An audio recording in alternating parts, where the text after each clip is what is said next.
Welcome to Midnight in Baghdad, episode 43. I'm Goldie Metcalf. And I'm Charlie Naughton. Welcome, Charlie. It's absolutely great to hear from you. Another 3-hour jam-packed show we have. I think we'll try and make it a bit shorter this week, will we? Yeah, I think we'll do our best. But listen, we're not going to make any promises because we just kind of go with the flow here. Can I? Go I ahead. just Come wanna on. say Thanks very much. I have a new book coming out in October, so I just want to plug that a little bit just to say any listeners to the show will really enjoy it. So I don't know if wherever you are, if you're able to get out to a bookshop, maybe purchase it. I know you're all in lockdown again. Okay, and will it be online? No, it's a book. Yeah, I know, but I know you live in the past and stuff, but we have things called ebooks now, where people can read them on their iPads or their phones or their Kindles or whatever. Oh, like books with no nicotine. A digital book, basically, yeah. Digital, right? Yeah, I probably will. I'll have to retype it then, won't I? No, copy and paste it, and you'll be fine. Tell me, what's the name of the book? Coming out, 40 years of living a lie. Wow. I don't want to say too much about what it's about. Yeah. Because then no one will buy it. Do you know what I mean? I understand. You know the way these celebrity books, the tabloids always like buy kind of a section from the book or whatever that they can publish in the Sunday newspapers. Yeah. And they're always the best bits, you know? Yeah. So I don't want to say anything about what the book's about. Okay, I think someone can guess. I think we could probably guess. Welcome, Buzz, to the show. Welcome, Romo Clan. Great to have you. So, there you are now.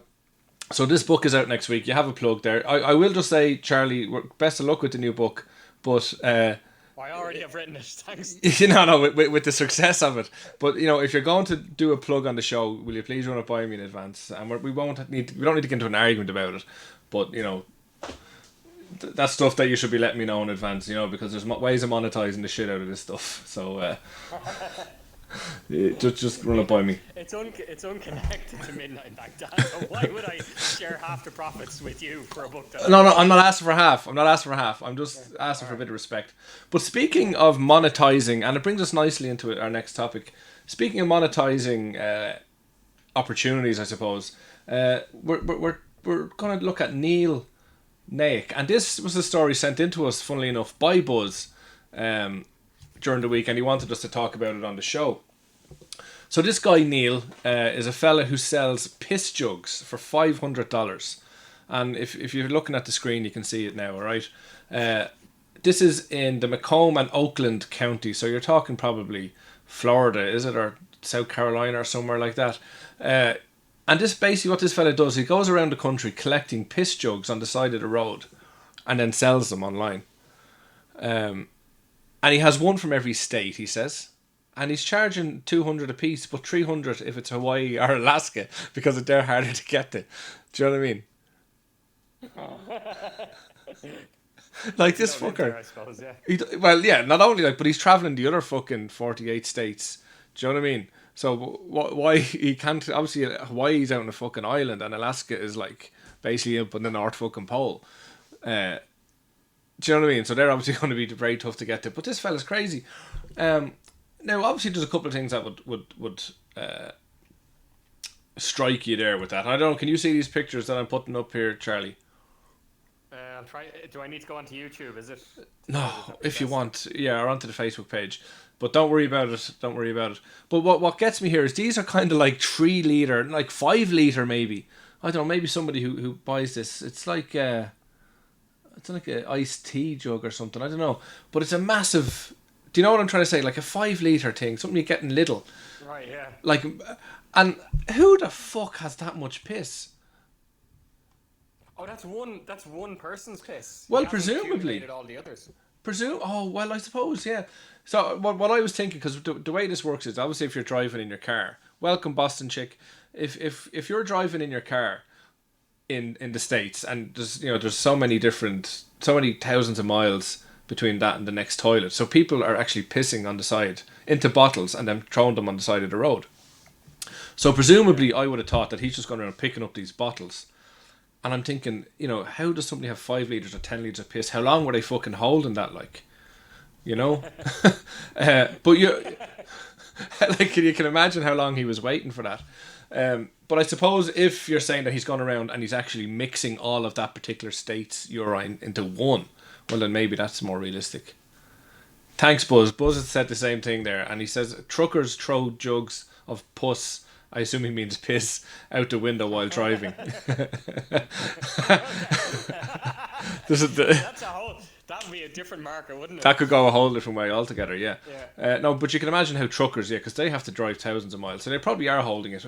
I don't know. I'll message him and find out if it's Okay. one jug is one person or if it's a combination of everybody in the states, that particular state. I actually did message him today, and he wasn't able to come back to me on it. Let me just show you the messages here. I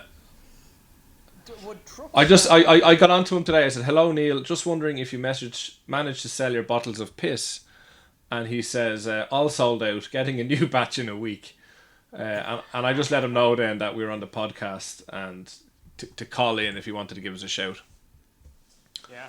Is he writing a book about it or what? No, he's basically selling it. He's making a fortune from these fucking piss jugs. But what? So the people who buy them, what do you think they're doing with them? Well, this is the thing, and that's what I was going to get to. First of all, what do you think? Why would you buy piss from someone? Like, why would you as a person spend 300 quid on a bottle of piss? Tell me the reasons. Apart from the novelty kind of thing. Yeah, well, apart from the novelty, yeah. Yeah. Well, Another paper cup. How come Charlie's volume is low? I don't know why Charlie's volume is low. We'll increase him there. This is part of goalies. Very, very subtle mind games here. Power games. Okay, we're getting someone else is saying that the volume is fine. Okay. Is piss quite sanitary? Like, is it a good cleansing agent? Maybe. For cleaning, I don't know. They do say that piss is sterile, that you can actually drink it, so there's not really an issue with it. But like, Jesus Christ, there's got to be so much crap in there too. Well, I don't know then. I can't think of any reason why anyone would Okay. buy a jug of it. Okay, well, I had a look into this, and if you look at the screen there now, you can see that human urine sales are rocketing with rise of workplace drug tests. So basically, obviously, because people in today's society are getting tested for drugs, and this is actually an article in Britain, not America, but you'd have to imagine it's the same story. They're basically paying people for their urine so they can pass the drug test and work. And this is not just, traditionally you would have been dealing with like convicts and stuff like that would have to prove, but now it's sneaking into the workplaces. So this is a massive market, and you can buy now synthetic urine, you can buy frozen urine, and some people this fella talks to a 6-year-old next door, and he gives her £5 for a litre milk worth. Now I don't know how long she takes to fill that. Like, you'd imagine a 6-year-old woman might struggle to fill a litre. Maybe gets it a litre a week. I don't know. But he buys online heat pouches and heats up the urine then before his test. And we have a picture of a vibrator there. I'm not sure why that's there. Piss perfect. Yeah, there we go. Urine delivery system. Oh, right. Okay, I'm looking at this now. It's actually what they're advertising on the site then as well is the Piss Perfect urine delivery system. So this is actually like a vibrator you wear. So because obviously you have to be watched having a piss. Oh, right. So it's like it goes into your underwear and then like a little flute sticks out of it, and you obviously have the urine sample sitting inside, and you just squeeze it, and the urine comes out. And it'll be warm as well, because don't they put the urine, that little bottle we're all picturing?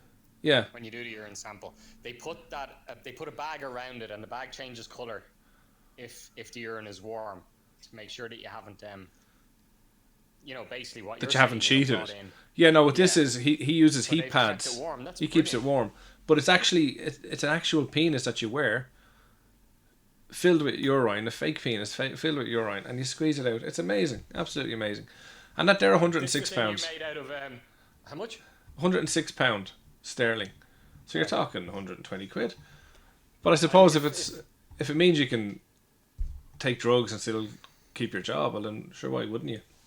I was going to ask, why would people do this? Like, yeah, so you'd have to be a drug addict to have any interest in that, because why would you go to all that length.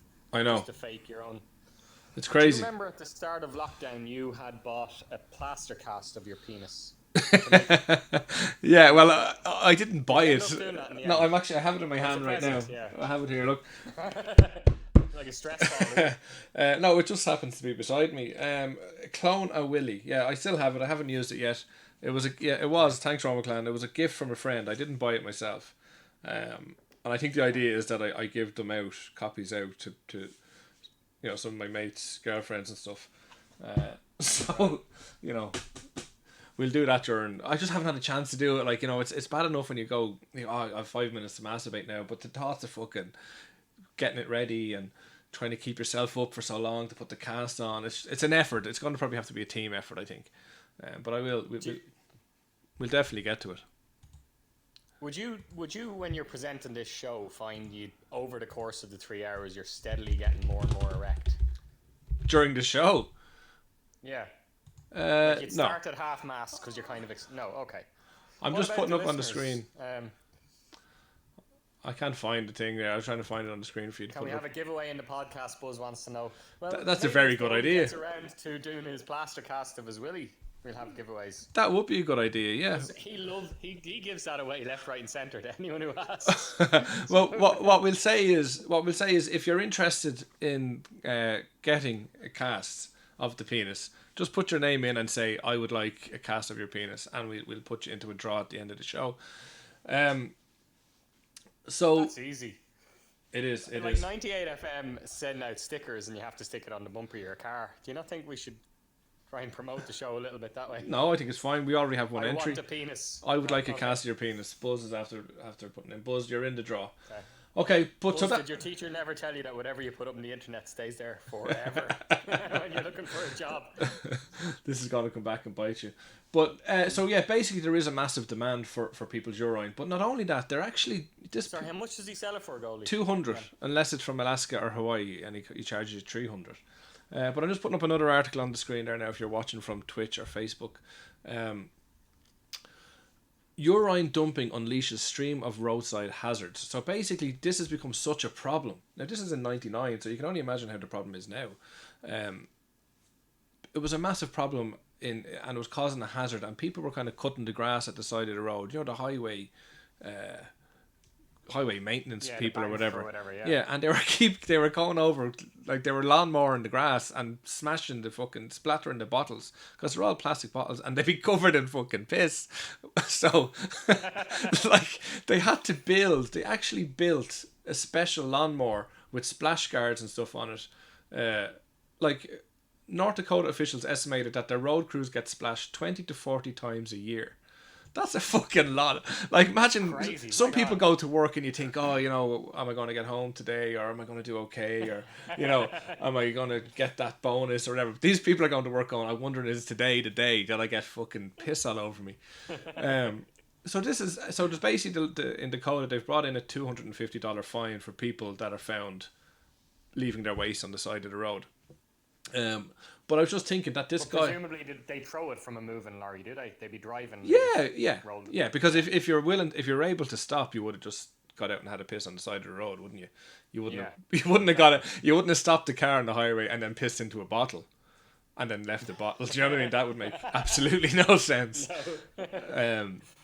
But yeah, so basically, this fella that's gone around picking it up is actually doing a service in kind of twofold, I guess. I suppose, yeah. It just seems a bit steep, the money. Well, let's be honest about it, right? If this person lives in, say, I think he lives in Oakland, so we're talking about Florida. If he's living in Florida and he has to drive to every state or fly to every state, and then fly to Hawaii and go to Alaska, it's costing him a fucking fortune to get there. Like, his overheads are pretty, you gotta imagine, are pretty expensive. Yeah, I suppose. It just seems so counterintuitive. So he flies to Alaska. On the trip to Alaska, he probably takes a piss in the airplane toilet. And then he's on the side of the road collecting other people's piss. Yeah. Would he not be better off staying in his own? And anyway, if you're saying it's not a novelty thing, why does he go from state to state doing it? Like, what's the advantage there? I don't know, maybe it's a DNA thing. Maybe they can realise piss from different states. I don't know, or maybe it's just it is a novelty thing that I can get piss from fucking Ohio, I can get piss from fucking New York or whatever. Do you know what I mean? Like if you could do that. But here's the other thing that you kind of raised the point with me there is, what's to stop him just like, if there is no test to see where it's from, why not just fucking, does he not pretend that it's actually from Alaska and it's from, you know what I mean? Just gather all the same piss. And then no one will know. And nobody would actually know. So I actually don't know. I'm going to call him out and see, because that would make sense. There's no way he's paying those prices. Unless it's for personal reasons. You know the way we all have our personal A crusade, maybe. Yeah, and he wanted to visit every state. Yeah. I'd love to know how he got the idea for this. Like he's probably obviously doing drugs himself and was trying to figure out a way to avoid it and start, use somebody's piss and then goes, oh Jesus, there's a market for this. The same way anyone does anything, I guess. Right. What are you doing? Are you walking? You're walking around your house again? Are you opening drawers and lighting candles and shit? Like, for fuck's sake, will you just settle? I'm just trying to find jars, to be honest. Will you settle down? What's the next story? You brought me a story, and sorry, just Buzz. I hope that's answered your question. Buzz reckons it's collectibles. Maybe it is collectibles. Maybe people are genuinely into that. But we wish them the best of luck because we always support entrepreneurs, no matter what it is they're doing. Buzz, thanks a million for the question. Charlie, you brought me a story today about a mayor in Peru. Talk to me about this. I have it up here on our screen now. Okay, so people can see it there, yeah? People can see, yeah. Peru town mayor lies in coffin and plays dead after police catch him flouting lockdown to drink with friends. What stood out about this story for you, apart from, I suppose, the obvious? Well, we have to talk about the obvious as well, but I suppose we have this image, don't we, of mayors, like politicians, that they're supposed to be upstanding kind of blokes and women, I suppose, as well. Now that I'm thinking about it, I don't know what you have to do to become a mayor. Like, maybe you or I could become a mayor, I suppose. I don't know, but so a mayor in Peru last month, he was out with his friends. He was basically flouting, like you said, the lockdown. So, like every other country, he wasn't supposed to be in any. You're breaking up a little bit there, Charlie. Am I? Sorry. Can you hear me? Yeah, we can hear you there now. Can you hear me? Yeah. Yeah. So he was out with his mates on a Monday night. So fair play to him being out on a Monday. And he was flouting lockdown with all his mates, and the guards or the police got a call anyway about a lot of noise. So they went in, and this mayor is Jamie Torres, and he decided that the best way to try to not get caught, I suppose, was to pose as a corpse, and he had a face mask on him lying in the coffin. And with the picture there. We can see the picture from there. Yeah. So the cops took a picture of it, obviously. Like, I mean, how he intended to get away with it. You know the way when you're drunk, you have to go anyway. He probably thought it'd be fucking hilarious. Like, do you know what I mean? Like, if that was me, I'm like, okay, how can I make this funny? How can I turn this story around? And I'm gonna I'm caught now. Do you know what I mean? So I'm fucked either way. But let's put a funny twist on it, and maybe people will relate. So you know what I mean? That's the way I would do it. That's a very good point, Goldie. Yeah. Like here we are, we're talking about him. And we're talking about him in a funny way. I think it's hilarious. Maybe he thought, you know what, there was a small chance I can get away with it here, and if I do, isn't that even an even better story? Yeah. But go on, tell us more about it. I'd love to know if he gets re-elected in 2 years or whatever. But the first question that jumped into my mind is where were him and his mates partying if there was open coffins? That's exactly, and I was hoping I'd actually catch you out. Because that was the first thing that came to my mind was, where the fuck were they? That there was just happened to be an open coffin. Funeral home or what? Yeah. Is there more to the story? Were they, is this some kind of necrophilia ring? Do you know what I mean? We don't know what it is. First, folks. But no, I'm not saying it is. I'm just saying that there's probably more to this story. Does it tell you in the article? No, I'm just reading it here. No, and I checked 2 other news websites as well. So it's been hushed. It's been hushed. But I did think maybe, right, so obviously pubs and clubs are closed. So maybe one of his mates, I'm just guessing here, maybe one of his mates is a mortuary attendant or whatever they call them. And, it, like you said, it is, you want a bit of difference, don't you? So it would be great to have the crack with your mates in a funeral home, because who does that? So maybe that's what they were doing. I don't know. Just an experience. It is a bit strange, but I can imagine, like, if one of my mates had a funeral home, we'd probably, do you know what we would do, and I can probably say this with most certainty, is that we would actually go there to spend the night to see, do we get fucking afraid or experience anything, and maybe look to talk to ghosts or something. We would definitely do that. So why not have a few fucking tins while you're at it? Do you know what I mean? So yeah, I can actually relate to why the mayor would do that, and we wish him the best of luck, because it just shows that he's human, doesn't it? Yeah, and it is. It's a funny story. Obviously, it's serious in that like the mayor who should be making people stay at home and so on, he's out breaking the law himself. But it's no worse than that fella on the the chairman of the Irish Tourism Board, going to Italy. That was mental. Yeah. That was a bit mental though. Like, practice what you preach and all. It's typical Irish though, I think, Just before we go on, Drico, thanks very much for your comment. You can get piss from Ohio whenever you want it, bud. So that's an offer there. Can you send us a litre? We would appreciate it if you could send us a litre, just to start us off, and we'll take it from there. Yeah, like, if I'd like you to build it up over a day or two or whatever it would take you to get a litre. But yeah, definitely, Drico, please send us in one. You know the address. Although you'd probably send it next door. But yeah, that would actually be really funny. Will you please send it next door? That would be absolutely hilarious. Buzz says you have to start as a foal and work your way up. I presume that's to become a mayor. And then he says, I thought we did have a friend with a funeral. I get it. It's a horse joke. I thought we did have a friend with a funeral home. I don't know. It doesn't ring a bell. So thanks for the comments. The other thing I wanted to ask you, Goldie, is if you're the mayor, right? So it would be one thing if you and me and, let's say, Buzz were drinking and the guards arrived. They're not going to know us from Adam.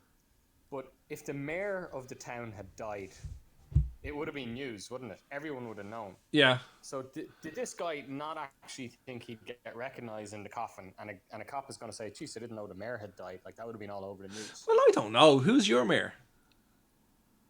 In my local area, I don't want to say where the area is. Yeah, well, in your local area, do you know them? Jacinta Previn. I don't know who she is, but you actually know, and do you know what she looks like?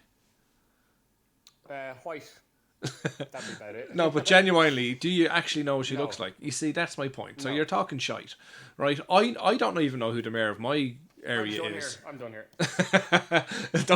Don't do a fucking. I can't even say his name, but everyone knows who I'm talking about by rage quitting there. Stay with. Call him out on it because I heard about him. No, anyway, I started looking up other crazy mayors. I'll give you two, will I? Go on, give us two. Thanks, Drico. Yeah, we're dicing with that too. Do you want to put the pictures of them up? Yeah. So, which one am I putting up first? The one with the thumbs up, is it? Okay, put him up. Okay, he's up there now. So that guy is John Nahr.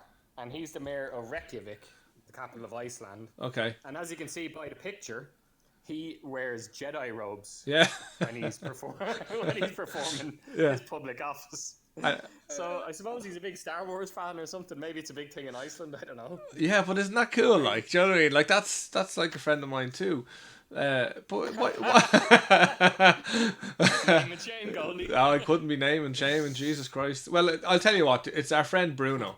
Our friend Bruno Bowie. Bruno Bowie would wear that kind of stuff to work. So when he would have been on the show, would he have been wearing Jedi robes in his gaff? Like? Definitely, yeah, definitely. I think it would have been funny. He's just, this mayor is just given a peace sign. It would be great if he gave the Vulcan sign, No, I'm not talking about not the fuck you sign. That would be funny too. Lockhart, thanks for joining us. Lockhart, I think you're on our show before. Bit shocked the mayor of anywhere can't tell the cops to leave things be while he packs up. Pretty shitty mayor. Yeah, I suppose that's a good point. It's a good point. You think that the cops would back him because don't they? I suppose from all the cop shows and stuff you'd watch, there's always a bit of corruption there, and that's how they kind of become mayor. That's a very good point, Lockhart. And Lockhart, I actually remember you were on a show previously, and did give us some brilliant insights. He stole the show. He did. So feel free to call in again if you wish. Pork Chop, welcome to the show. So yeah, We've a big audience tonight. we do. So there's one other crazy mayor. Yeah, I'm gonna bring him up here Do you now. want to put the picture up? Yeah, here's the picture. Yeah, If you're it's watching on interesting all Twitch or these are in, Facebook, like- you'll see the picture here. Talk us So through this this is picture. Now, unfortunately, all these mayors are in backward places. That Reykjavik, and this is the mayor of Vilnius. Do you know where Vilnius is? Vilnius Probably is in is it Latvia? Very good try. Yeah, Lithuania. Lithuania. I should have known that one. I was thinking Lithuania, and I was like, no, is it Latvia? My Lithuanian friend won't be too happy with that. Oh, you keep mentioning. Is this like? Do you have a dare tonight to mention every single one of your mates? I can't wait if I get a mention. Probably won't. It just seems to come up. In fact, the minute I mention my book, you're like, "Oh no, you can't be bringing that up." On Yeah, my well, show." if you're bringing out a book, I think you should be telling me about that in advance of the show. And if you're just comes to mind, if you're looking for a publisher, let me know. I have a friend of mine who is, and I'm not joking. I do have a friend of mine who is a book publisher. So do send it on to me anyway. But anyway, get back to this. Brilliant. Tell me all about this You got the picture. paper. Well, can I just ask you, what's your take on that picture? So you know nothing about this mayor. So for those of you who can't see it, it's basically there's a Mercedes on the road, okay, on the left hand side. It's probably like an late 90s maybe Mercedes, and there's a tank after driving over half of it, and in the tank there's one guy in a blue shirt laughing his fucking head off, right, and then there's a guy in a suit at the front smiling like he's the boss, basically driving through this fucking town in Lithuania. So what's your take? What do you think is happening there? If you had to guess? Like, I don't know, it's Lithuania. He's probably fucking launching a coup. Like, do you know what I mean? Like, who fucking knows, man? It could be fucking anything. These are mad bastards, like. I don't think my Lithuanian friend will have an issue with me saying that. Like, this is a guy who fucking goes to the woods for 6 weeks and doesn't fucking bring food. He kills his food in the fucking woods. Like, most people are fucking walking around with an airsoft and a bit of fucking a ghillie suit or whatever and having a bit of fun. This fella is fucking going full Rambo on it. Do you know what I mean? He's I don't think that's impressive though, Goldie. It is, and it's, if let's say there's a zombie apocalypse or something fucking tomorrow, my first destination is to get to this guy because this fucker knows what he's doing. Do you know what I mean? He's a mad bastard. So, yeah, tell me what he's doing. But that's my experience of Lithuanians. That's not a bad guess, actually. In fairness, it's probably what I would have thought as well. Like, you think of all those Tiananmen Square pictures and stuff. Yeah. But in fairness, this mayor, he commandeered an armored personnel carrier, as you can see there. Mm-hmm. And the reason why he did it was, you pointed out the Mercedes-Benz, that was illegally parked in a bike lane. Brilliant. Right. Isn't it?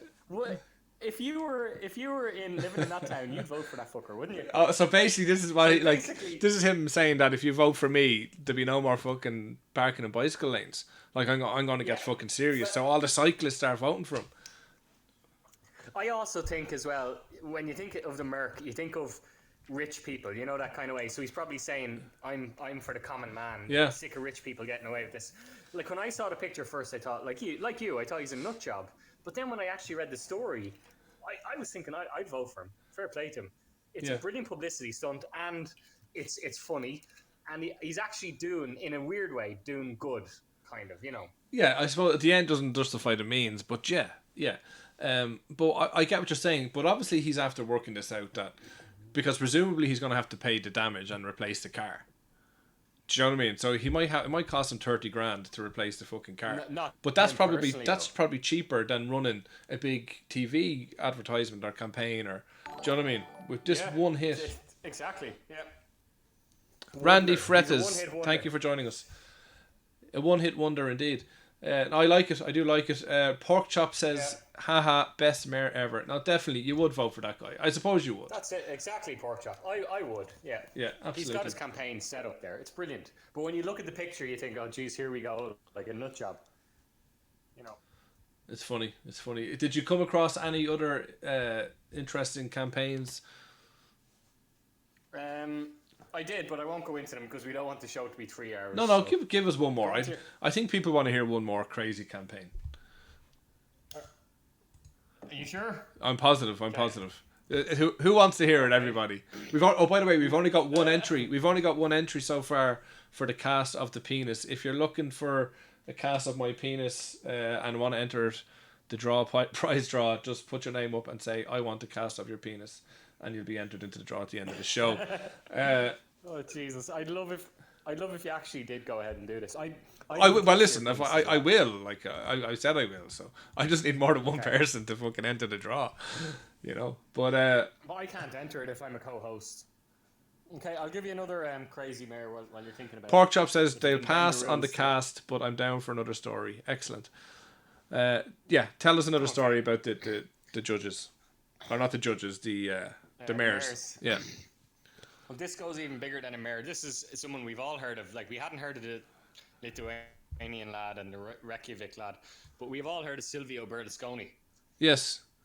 About 10 years ago, the Italian Prime Minister. Yeah. So this is my favourite one. He was. This is your favourite one, and you weren't going to tell us. Wow. Yeah, because I didn't think you'd like it, but it was my favourite one. But I can see why you'll have a problem with it, because you're always trying to, should we say, make the show politically correct. Well, I'm just trying not to get us in fucking trouble, mate. But yeah. Okay. Well, I didn't say this anyway, so Berlusconi said this. But you know the way, like Trump there last week when he's doing his off-the-cuff remarks, he says crazy shit like about, you know, how the Spanish flu ended World War II. That kind, you know, those unscripted remarks that then people can rip the piss out of because he's made a big mistake. Yeah. So in 2008, so Berlusconi praised Obama as being young, handsome, and tanned. Very tanned. Right? Okay. And what was the tone of that like? I don't know. But he went on to say he'd also met Obama's wife, who looked like she spent a lot of time at the beach as well. Because she was also very tanned. Okay. Now, I don't think he's being racist. Because if you remember Berlusconi, he was always, like Donald Trump, he always had well, I don't know was Berlusconi's tan fake or not, but he was really tanned. Now, I suppose living in Italy. You'd appreciating Obama's tan. Yeah, that's the context. You don't know. Like, obviously on the face of it, it sounds like he's either being extremely racist or it's just completely fucking stupid. Do you know what I mean? Yeah. I don't know. It's an interesting one. But yeah, you can see how, like... He's just it can't be that. I don't know. You can't say. Can't say. Goldie, this was 2008, so Obama wasn't. Oh, I know. He was probably he wasn't the world figure he was back then. So maybe I want to say that he actually know he was black. I want to say that he's really stupid. I do, because the alternative is just too shocking. Do you know what I mean? Yeah. But have you heard like the stuff about Berlusconi? Like, wasn't he supposed to have had sex orgies and all this kind of thing? Yeah. He's a typical Italian, like, you know, not the typical. I don't want to paint him all with one brush, but the stereotypical Italian that you'd imagine, and that's what he was, and that's why he was so popular. So you think though it's a gaffe rather than deliberate racist? Yeah, I think it has to be. I think it has to be. Okay, that makes it even funnier then. It does. Like, do you think he actually saw a picture of Obama and didn't think this is a black lad? He just thought this is a really, really tanned white guy. But he wasn't. He wasn't like Obama. Wasn't like really, really black. Like he wasn't like. No. He was a light. I don't want to say he was a lighter shade. He still isn't. So you could probably understand how an Egypt could make that mistake. I guess because he's not like. Yeah. You know, really, really black. Like, you know, he's more brown. But you know what, Goalie? Maybe it shows that Berlusconi, in the back of his mind, thought there's no way America would have elected a black guy president. So he must be just a really, really tanned white guy. Maybe. Who knows? Possibly, Who knows? Lockhart says that they want to go for a cast. That's fine. If you just phrase it, I want a cast of Goldie, I think it is. Something to that effect. Basically admit that you want it, okay? Sure, Barry O is Irish. Who's Barry O? Barack Obama. Oh, Barack. Obama. Barack. The Obama plan. Yeah, his name Barry. I was like, Barry.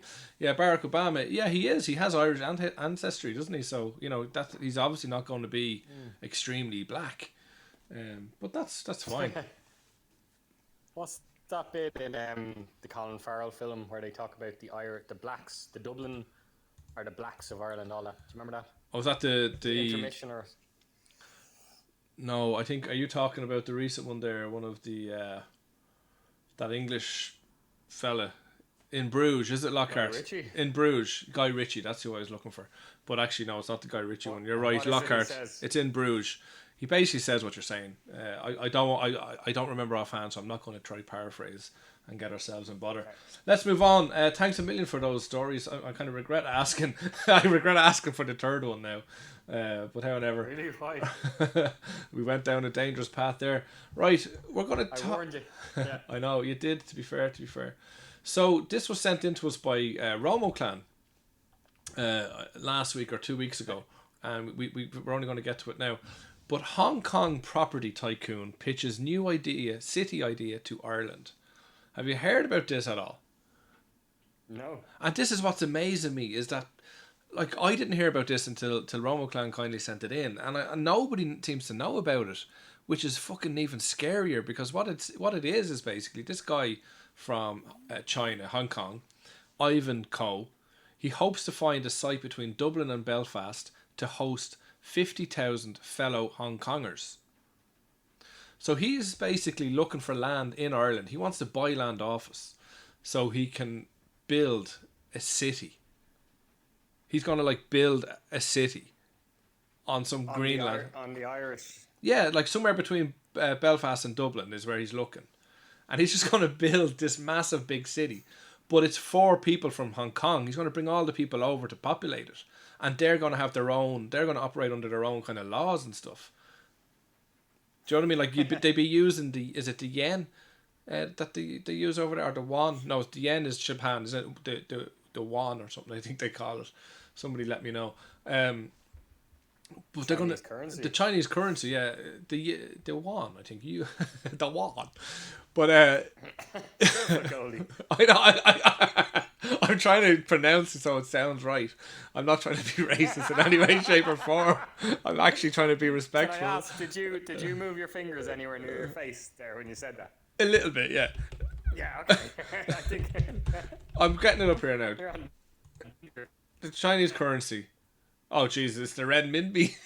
The renminbi. No, it's not. What's that? Really not. That's crazy. Yeah, no, that's what I was looking for. The yuan. The yuan. Yuan versus renminbi. Yuan versus renminbi. What's the difference? I would pronounce that yuan. It's actually officially called renminbi, but the yuan. The yuan maybe. Yeah, that's probably how you pronounce it. I've had a couple of drinks. Leave me alone. Yeah, so basically, this guy, yeah, he want like, and this is basically giving up part of our country, to become a Chinese city. Like, why on earth is that even a thing, and why haven't we heard about it? How would you feel about that happening? First of all, right. First of all, if he wants to do it, let him go ahead and do it. But I don't see how can he. What do you mean? How can he? Buy the land? Like, what he's going to buy the land off the state and probably the whatever. farmers or whoever. Yeah. He doesn't even need the state, really, does he? Well, I suppose if you're going to be well, of course you do. You can't set up an area and then just start using your own currency and not have any policing of it or ruling of it or whatever. I actually think you can if you designate. No, you can't. Private property. You can't. You couldn't. No, it'll have to be government approved. But sure, if that was the case, there'd be no need for military. Instead of fighting wars, you just say, you know what, instead of invading fucking Afghanistan, I'm just going to buy it. Do you know what I mean? No, you won't be able to do that. But I'm more concerned about the fact that we haven't heard about this. We have a message there from Lockhart. They had the developer on Today FM last month. He seemed fairly open about it. Yeah, I'd love to hear more about that, Lockhart. I think it's shocking that the layperson hasn't heard about this. Like, basically, we could be taken over by the Chinese. And You've informed them now, Goldie. well, no, but like the thing is, like the Chinese are taking over the world in a different way through commercialism. And this is just an extension of it. And no word of a lie, I remember as a kid walking home from school, and I remember the exact place I was in when I said it. It was actually going through, a gap in the wall kind of thing. And I said that, there's more Chinese here than there has ever been before. Because back when we were kids, and this is just truth, it's not racist or anything, but back when we were kids, you never saw Chinese people unless you were fucking ordering food from them. Do you know what I mean? Like, that was the reality. Like, and do you know what I mean? I know you're laughing because you think I'm being ridiculous. I'm not being controversial. That was the truth. And then they start appearing in your schools and stuff. And I remember thinking that as students, yeah. So they obviously they came over to meet at the band, I suppose. Now we have Lockhart calling in. Name a famous Irish, Chinese, or Asian person. Quick. That's Lucy Liu. Goldie. How are you? Lockhart, how are you? Thanks a million for calling in. It's great to hear from you. No. Good to hear you guys again. Before we go into Lockhart, I just want to read through the comments before we get drifted away. You're saying they had a special currency for prisoners of war in the Curragh in the 40s. There's precedent for using a separate currency. Okay, interesting. And Romo Clan tells us that the point is it's not China, it's Hong Kong. No, I fully get that. They're looking for independence. I get that part. But they still belong to China, don't they? I mean, they're looking to employ locals as well, though. Yeah, they'll probably bring in a lot of their own workforce, but they're looking to build and to set up a kind of an industry here for us to work with us. I don't think they're trying to establish a foothold. Well, so that's your naivety, Lockhart. Absolute naivety there, talking. Well, look. If you've seen in Bruges, I wouldn't want to fight against the Chinese now, would we? No, absolutely not. Absolutely not. But you can imagine how Ireland would be militarily valuable. We're a launching point into Western Europe and into North America. Like, we're in a beautiful zone militarily speaking. So I wouldn't be so convinced.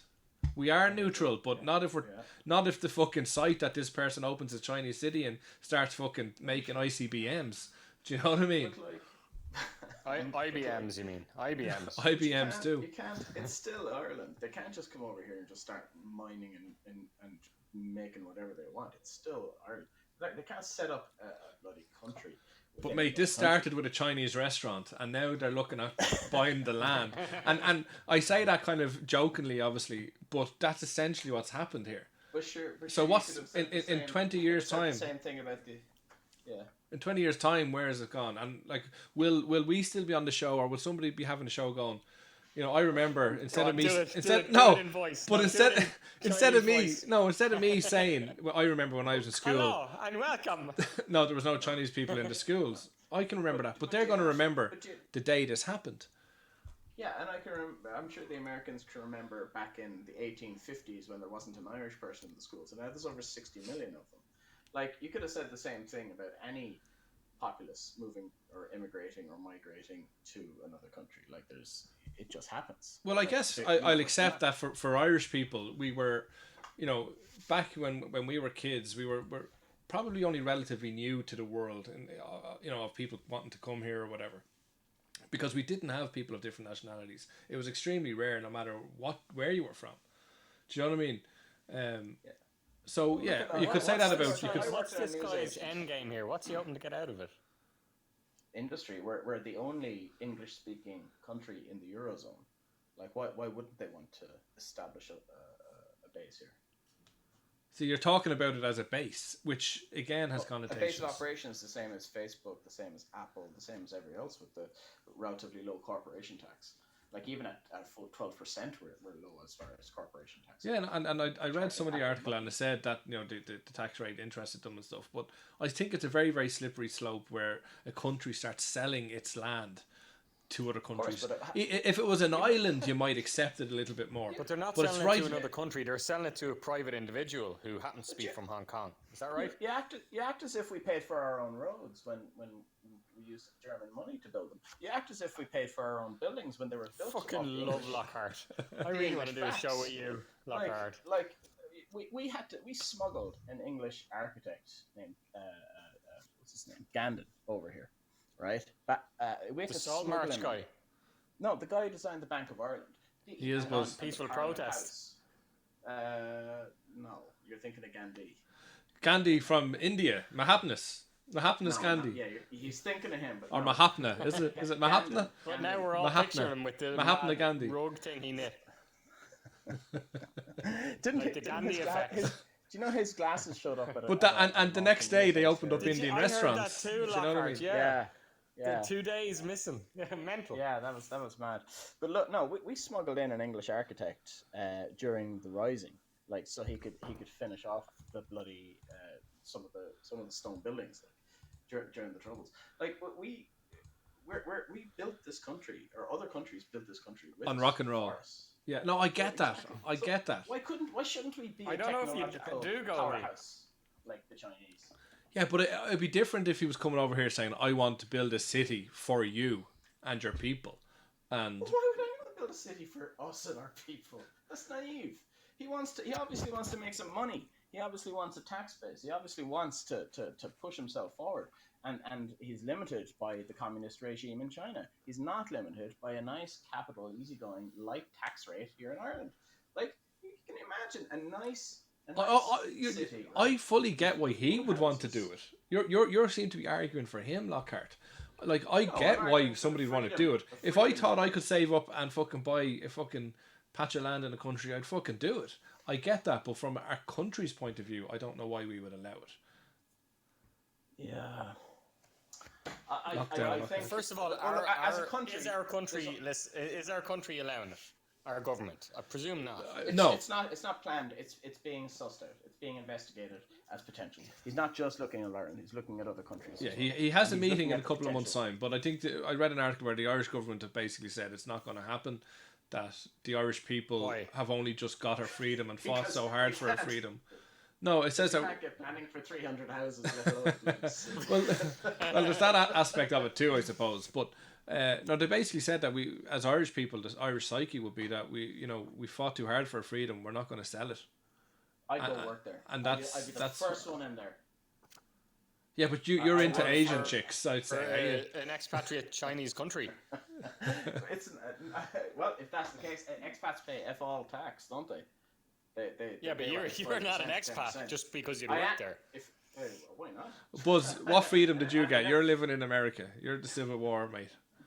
Lockhart lives in America. No. Buzz Holloway just said that. Sure, we got our freedom and then gave it to Europe. I disagree with that, Buzz. He lives in Disagree Limerick with now. that. He moved over. Yeah, okay, fair enough.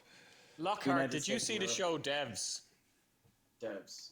No, remind me. I might have. All right. No, I just wish you could explain it to me. It's just something you were saying there. I watched a bit of it. I didn't understand it. I haven't got a clue what the dev. I still don't know what the devs are. But go on. It's a really interesting story, Goalie. You're saying that the Irish people have not heard about this guy, and that's what worries you. Well, I'm not surprised that Lockhart knows it's like about it. subterfuge. I'm impressed that Lockhart Yeah, knows about Lockhart it. knows I suppose fucking it's his everything. show. You know? It was on the national radio station a month ago. Like Dermot and Dave had the developer on. And now, to be fair, Dermot it and all fucking seemed- Dave. Yeah. What about fucking Charlie and Goldie? We're talking about Charlie it now. and Goldie. You get a 9 It's just to o'clock in the mention our morning mate show, is it? Yeah. No, but like... It seemed very nice, and it seemed very polite, and he seemed very, it was all a bit insidious, though, a bit too polite. No, I get that, but the people that I... welcome to the show, folks. The people that I have spoke to... Say his name, will you? Well, his name is PBGC45B32YA58. Yeah. That's Thanks. racist. Pronounce it properly. That sounds suspiciously like someone who's trying to buy land in Ireland. Yeah, well... That's Hiding. It's Jack. I go by Jack. Huawei 5 entered the studio. Okay, can you cut? Like, you don't need to take off Chinese people. I appreciate the effort, but it's not that kind of show. What was the name of the lad who Charlie, drank no the joke, toilet Charlie. water? Charlie, I'm not joking now. Are you calling in off a Huawei phone or anything like that? I actually am, yeah, genuinely. You're I am, not. yeah. You're I am. not. Why? You're not telling me. You're not going to tell me that Ahoy is Chinese, is it? Huawei, yeah. Didn't Trump have to kick them out of America or something? He put massive sanctions on them because of the spying technology that they were putting in. I don't know. Did he succeed in kicking them out though? But didn't Ireland also get Huawei to put in the 5G infrastructure in the country 2 years ago? I don't know if we can go there. Oh, can we not? 5G. Is that a separate topic? But 5G, It's just such a controversial one. Yeah. No, it's not controversial. Nothing. Everyone thinks birds are flying. No, but it's been live in the country for 2 years and nothing's happened except for this virus. yeah, well, that's the only thing that's happened. It's like, can you give us? Can you, Lockhart? Can what you has give the us European like Convention of Human Rights ever done for us? Answer. What is your impression on 5G? Do you think it's some conspiracy? Yes or no, and why? It's short not and succinct. How is it a conspiracy? There's giant towers on the top of mountains. How is it in any way a conspiracy? It's just a faster radiation.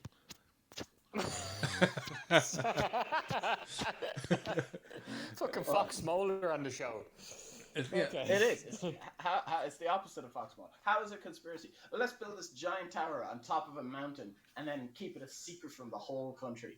Okay. Hey, what's the tower doing up there? I don't know. I think it's the Chinese building secret towers.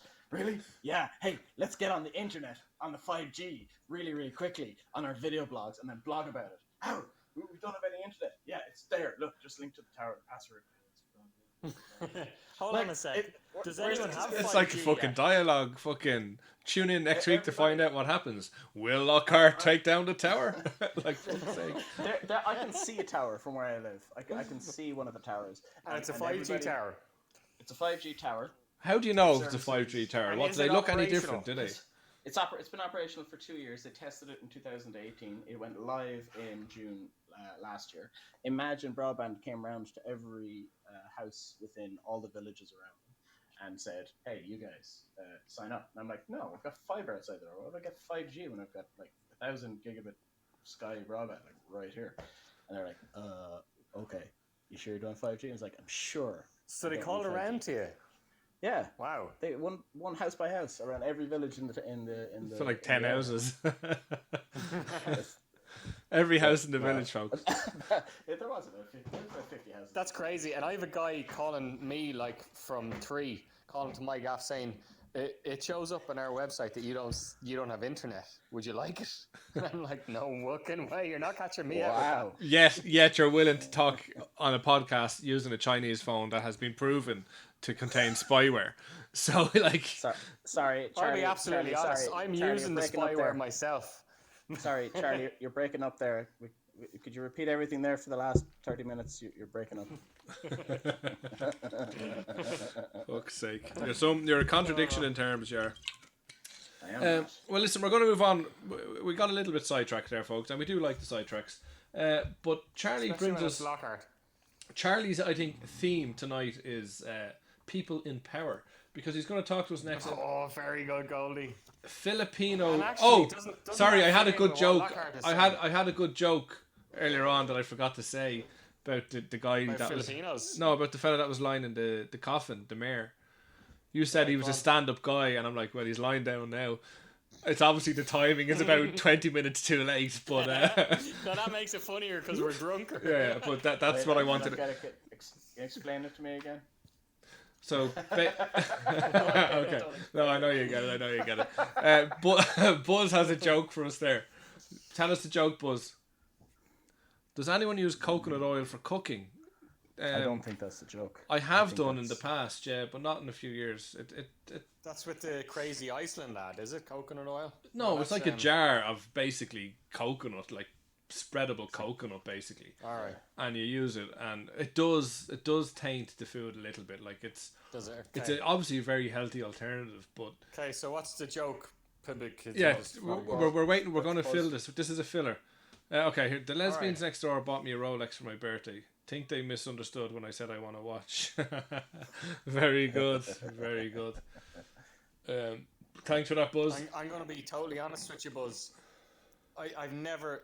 Anytime I come across lesbians on porn, I go to the next clip. I've never found lesbians erotic in any way. Not since you're like 12 or something.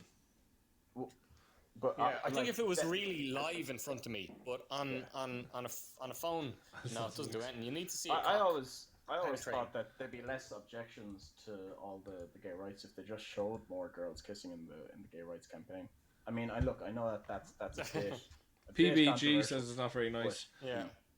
I That's don't- crazy. it's Do you know not what, that it's Lockhart? not very Every time I look nice. up porn, gay porn comes up first on my like. Yeah, that started to happen to me previously lately viewed as and well. preferences. Yeah. Do you think there's a conspiracy there? I don't know. It's probably what you're searching because you're pushing the boundaries Well, the whole time. We've talked about that so many have times you- on this show. have you done the goose wing leather jacket test to your phone? What's that? The goose wing leather jacket test on your phone is you leave your phone unattended, for a little bit down working, and you strike up you have to work it in very casually. Work up a very casual conversation about goose wing leather jackets with somebody in the room, and they have to respond in a genuine manner. And if your phone thinks that you're interested genuinely in goose wing leather jackets, because it's not really a fucking thing, then it'll start giving you ads for goose wing leather jackets. But If it your doesn't. phone But they is don't just- exist, do they? It's just on in the No, background. they do exist. But nobody it's would not talk very- about it, it's like. No, it's not a common conversation thing. But So- I did it, and it happened, and I started getting. But goose wing leather Lockhart, you're jacket saying ads. then that your phone is listening in. I know I'm going Yeah. down a rabbit hole here. This is exactly what Yeah. you wanted us to ask you. So much. our phone is just sitting in the background, Yeah. and we're talking Yeah. to another human. We're not like Yeah. doing a Google Jesus search for Christ. that. No, just chatting. Okay, well, I've heard that with Alexa and all that kind of stuff. Charlie only capping on now. Oh, that's scary. I didn't mean Well, to thank interrupt thank your- God I your don't have people the in internet power. or Alexa. No, it's fine. Like, goose wing leather jackets. We'll see. Does it come up on our advertisements? It's not now? going to come up now because we're mentioning it not in a kind of casual conversation. It's got to happen organically. Okay, I wouldn't mind getting a goose wing leather jacket. Yeah, But what colour would you it don't be, have to Lockhart? have one for it to work, though. Sure, you don't. They're kind. What, a phone? Yeah, because you said you had. Well, if your phone, You said you set it down on a goose wing leather jacket. No. I just put my phone No. down and started chatting casually about it with friends. They in the sure room. won't buzz. They didn't know I was going to talk about it, so they Okay. just started chatting to me about goose wing leather jackets. And then about what is a goose almost- wing leather jacket? It's a leather jacket made out Is of it goose like- wing. What white is it or grey? It's like a light brown, light tan. Oh, I forgot to put mixer in that. Right. Sorry, I always didn't think mean to leather is going to be black. No, Well, you can have brown leather too. that's the color. This is the problem with you, Charlie. You live in the dark ages. You can get all sorts of colour leather, but All right. It's white leather. But in goose Paris. wing leather, okay. All Goose right. wing leather's really soft, yeah. And sheep leather's really soft too. okay. Sheep Sorry, I leather. didn't mean to interrupt your people in What power. part of the No, sheep it's does fine. sheep leather come Stay from? with us there, Lockhart. Brittany, welcome to the show. Belly. Is this Brittany from 2 or 3 weeks ago that was looking up stuff but she was in work? I think so. I think it's the same Brittany. We've had Brittany back and we've had She did great research. Lockhart back. Basically unpaired. Lockhart. It's the Lockhart show I'm listening to tonight. well, that's it. And that's what I want to listen to. Charlie, talk to us about your next subject there, and talk about people in power. Filipino President Duterte suggests Duterte, I think, yeah. disinfecting masks with gasoline. Quickly corrected.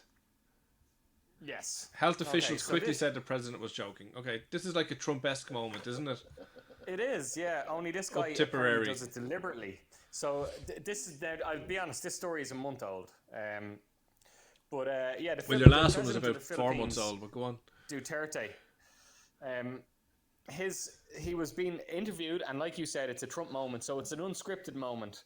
But he was being asked about like disinfecting the reusable masks, and he said, I'll quote it: "At the end of the day, having the mask and at the end of the day, hang the mask and spray it with Lysol if you can afford it. For people who can't afford it, drench it in gasoline or diesel, and that son of a bitch COVID won't stand a chance." Okay, that's a word for word quote. Well, not word for word, I suppose. He was saying it in whatever language they speak in the Philippines, but that's his quote on national TV. Do you think natural leadership is born from people just making outrageous decisions and getting people to follow them with confidence? And they're so used to just making outlandish behavioral statements like that. People are used to following them and they're used to people listening. But now that they're on a national platform, people are being called on it. I'm They're just playing. I'm exposed playing a the lot more. video. I don't know. I'm playing the video of him here now on the Twitch. If you're watching on Twitch or Facebook, so you can see a few snippets of him.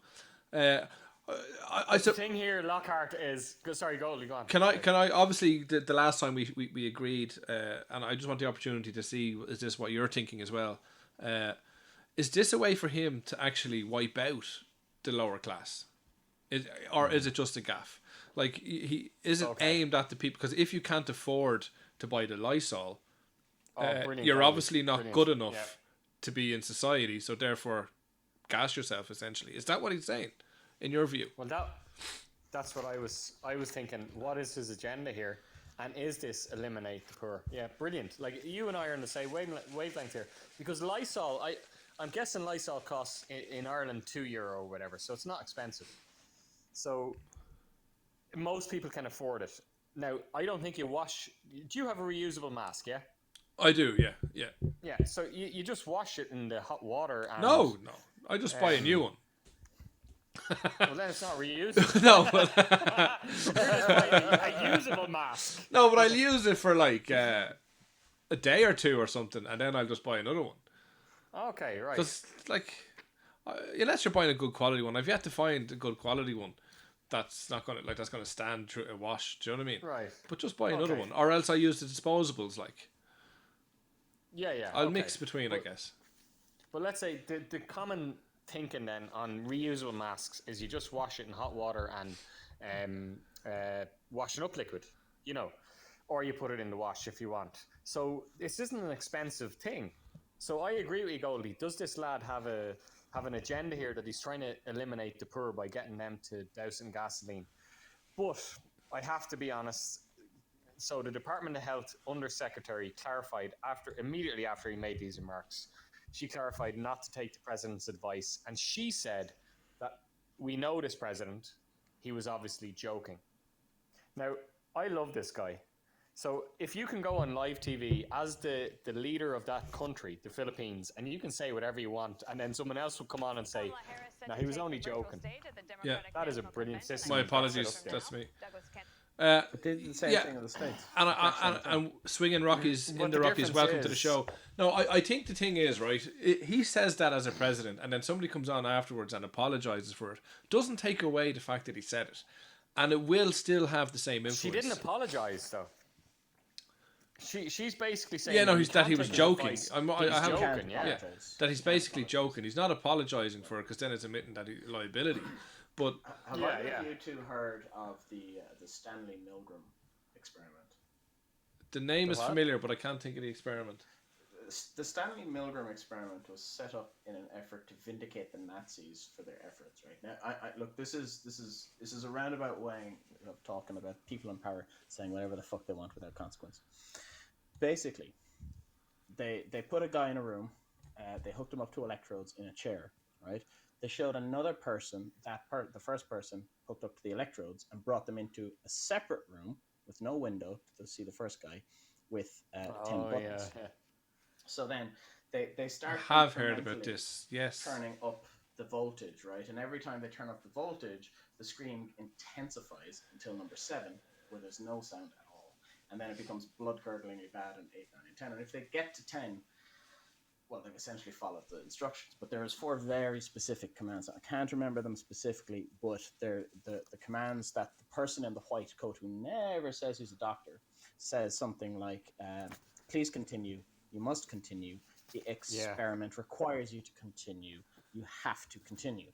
And if they say no to those 4 things, then it's a whole thing about free will, and they could have stopped their actions at any time. But if they're in a person in a position of authority just keeps making those demands and keeps making those statements in an effort to goad the person without actually telling them that there's something wrong, but it's just mitigating the responsibility.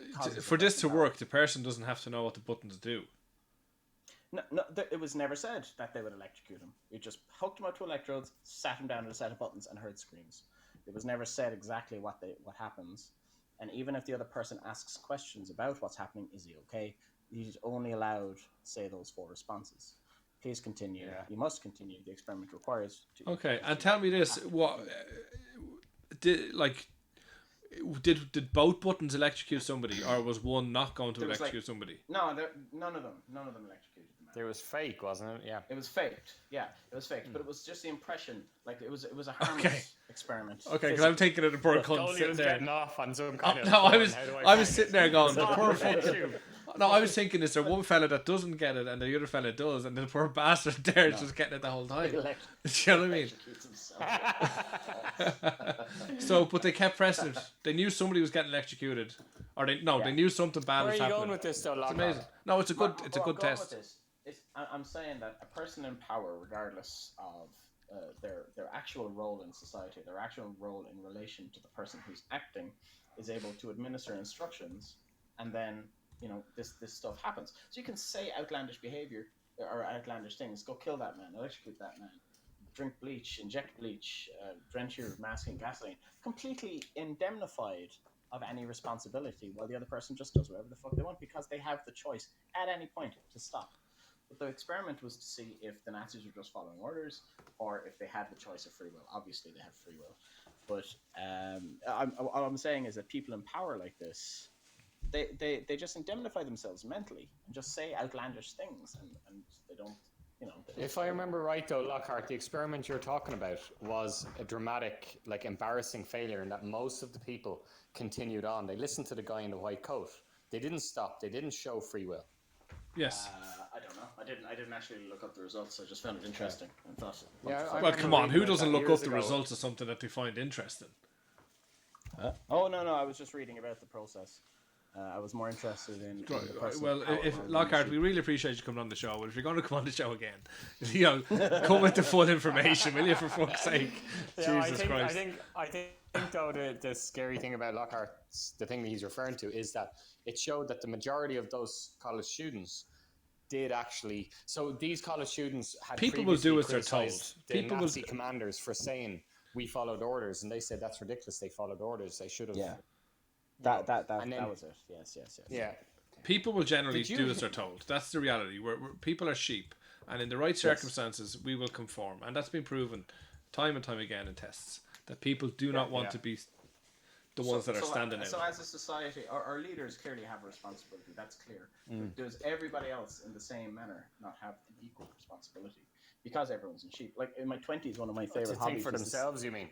Yeah, of course. Well, that and to act responsibly, because the people who don't think for themselves will just imitate or copy. It's like people just standing behind you because they think there's a queue forming. So they stand in a queue and a queue forms at a festival. It's the worst thing. Or if you stop on the street and you look up, absolutely nothing. Everybody walks by, starts looking up. And then people will stop because they're wondering what? They can't see anything. And they're like, what is he looking at? And they'll actually wait. And then everybody looks up. Yeah, and then you have 50 people looking up. Have you tried it? Get out there onto your streets, folks, and do it.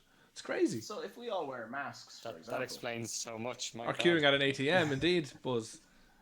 Yeah, at a broken one. Sorry, continue on. Back to this guy. Before you go back there. Guy, the Filipino. No problem. Yeah. Queuing at an ATM, Buzz. So true. So true. Yeah. Well, yeah. There's another reason for that comment. But active listener says, "Welcome to the show." Well, I say, "Welcome to the show," and you say, "My kid asked me today, what does ATM mean?" Serious conversation. Are you serious? I was looking at it thinking, "Yeah, I'm not telling you what it is." And then she said something else. She'd seen it on a TikTok or something, and it wasn't an automatic telling machine. It wasn't what I was thinking, but it was something else. At the moment. That's it, yeah. Yeah, but you were thinking, hey, ass him out. You were thinking, ass him out. You're like 8-year-old daughter. Your 8-year-old daughter's like, Daddy, what's ATM? And you're like, that's my girl. I gotta stop using my phone.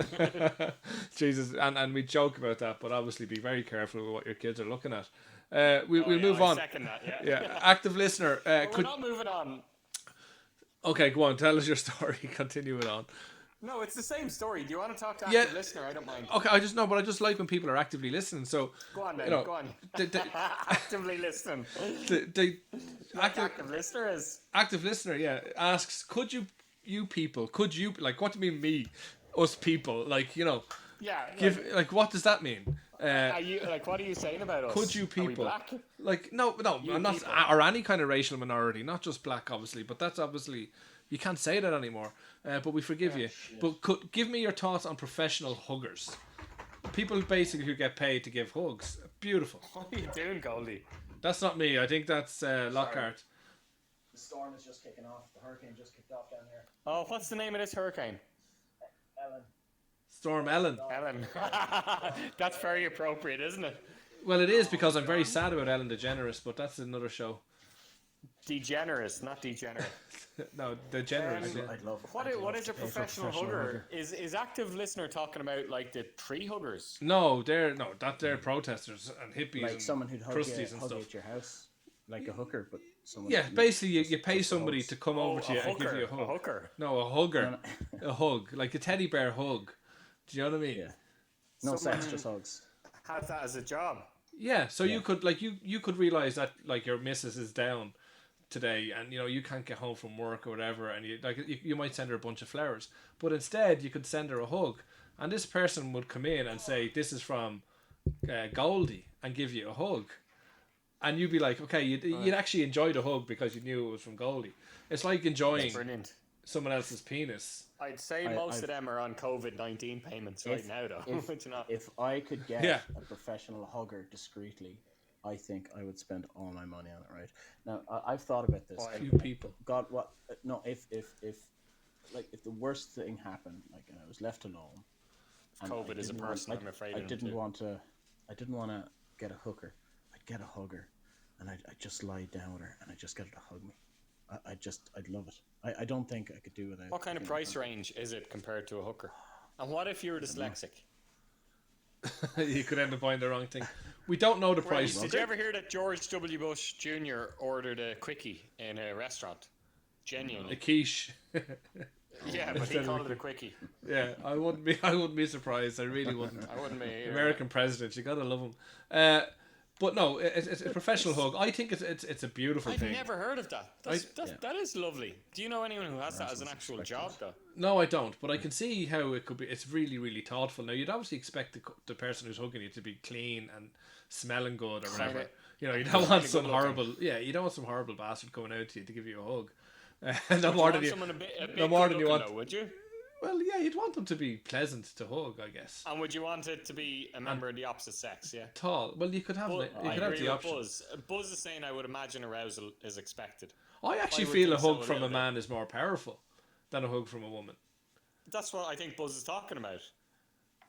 Yeah, and he says it's a massive thing in I tell Asia. you, Goldie, I went through a really bad time at Christmas, and then just after Christmas, this friend of mine came down, and I was having a fucking. I was out to have a bad night, but he ended up having me a good night. But part of it was I got a big fucking hug out of him, and he just enveloped me, and it felt just so loving, and it was a very unexpected thing from a platonic male. So it was I wouldn't insist on the opposite sex. I'd say whatever takes your mood. That's a lovely story, Lockhart, and we hope you're in a better place for it. But I understand what you're saying. Goalie. You want to envelop someone when you're being hugged. Or you want to feel enveloped. There's no point in somebody small coming out trying to give you a hug and just grabbing your ankles. Like, do you know what I mean? You want someone that's going to envelop you. And I think maybe if I wanted to buy a hug, it wouldn't be for sexual purposes because I actually just need a hug. And you'd probably look to get that from a bloke. Exactly. Yeah. Arousal would probably be expected, but I think maybe you would get a bit aroused.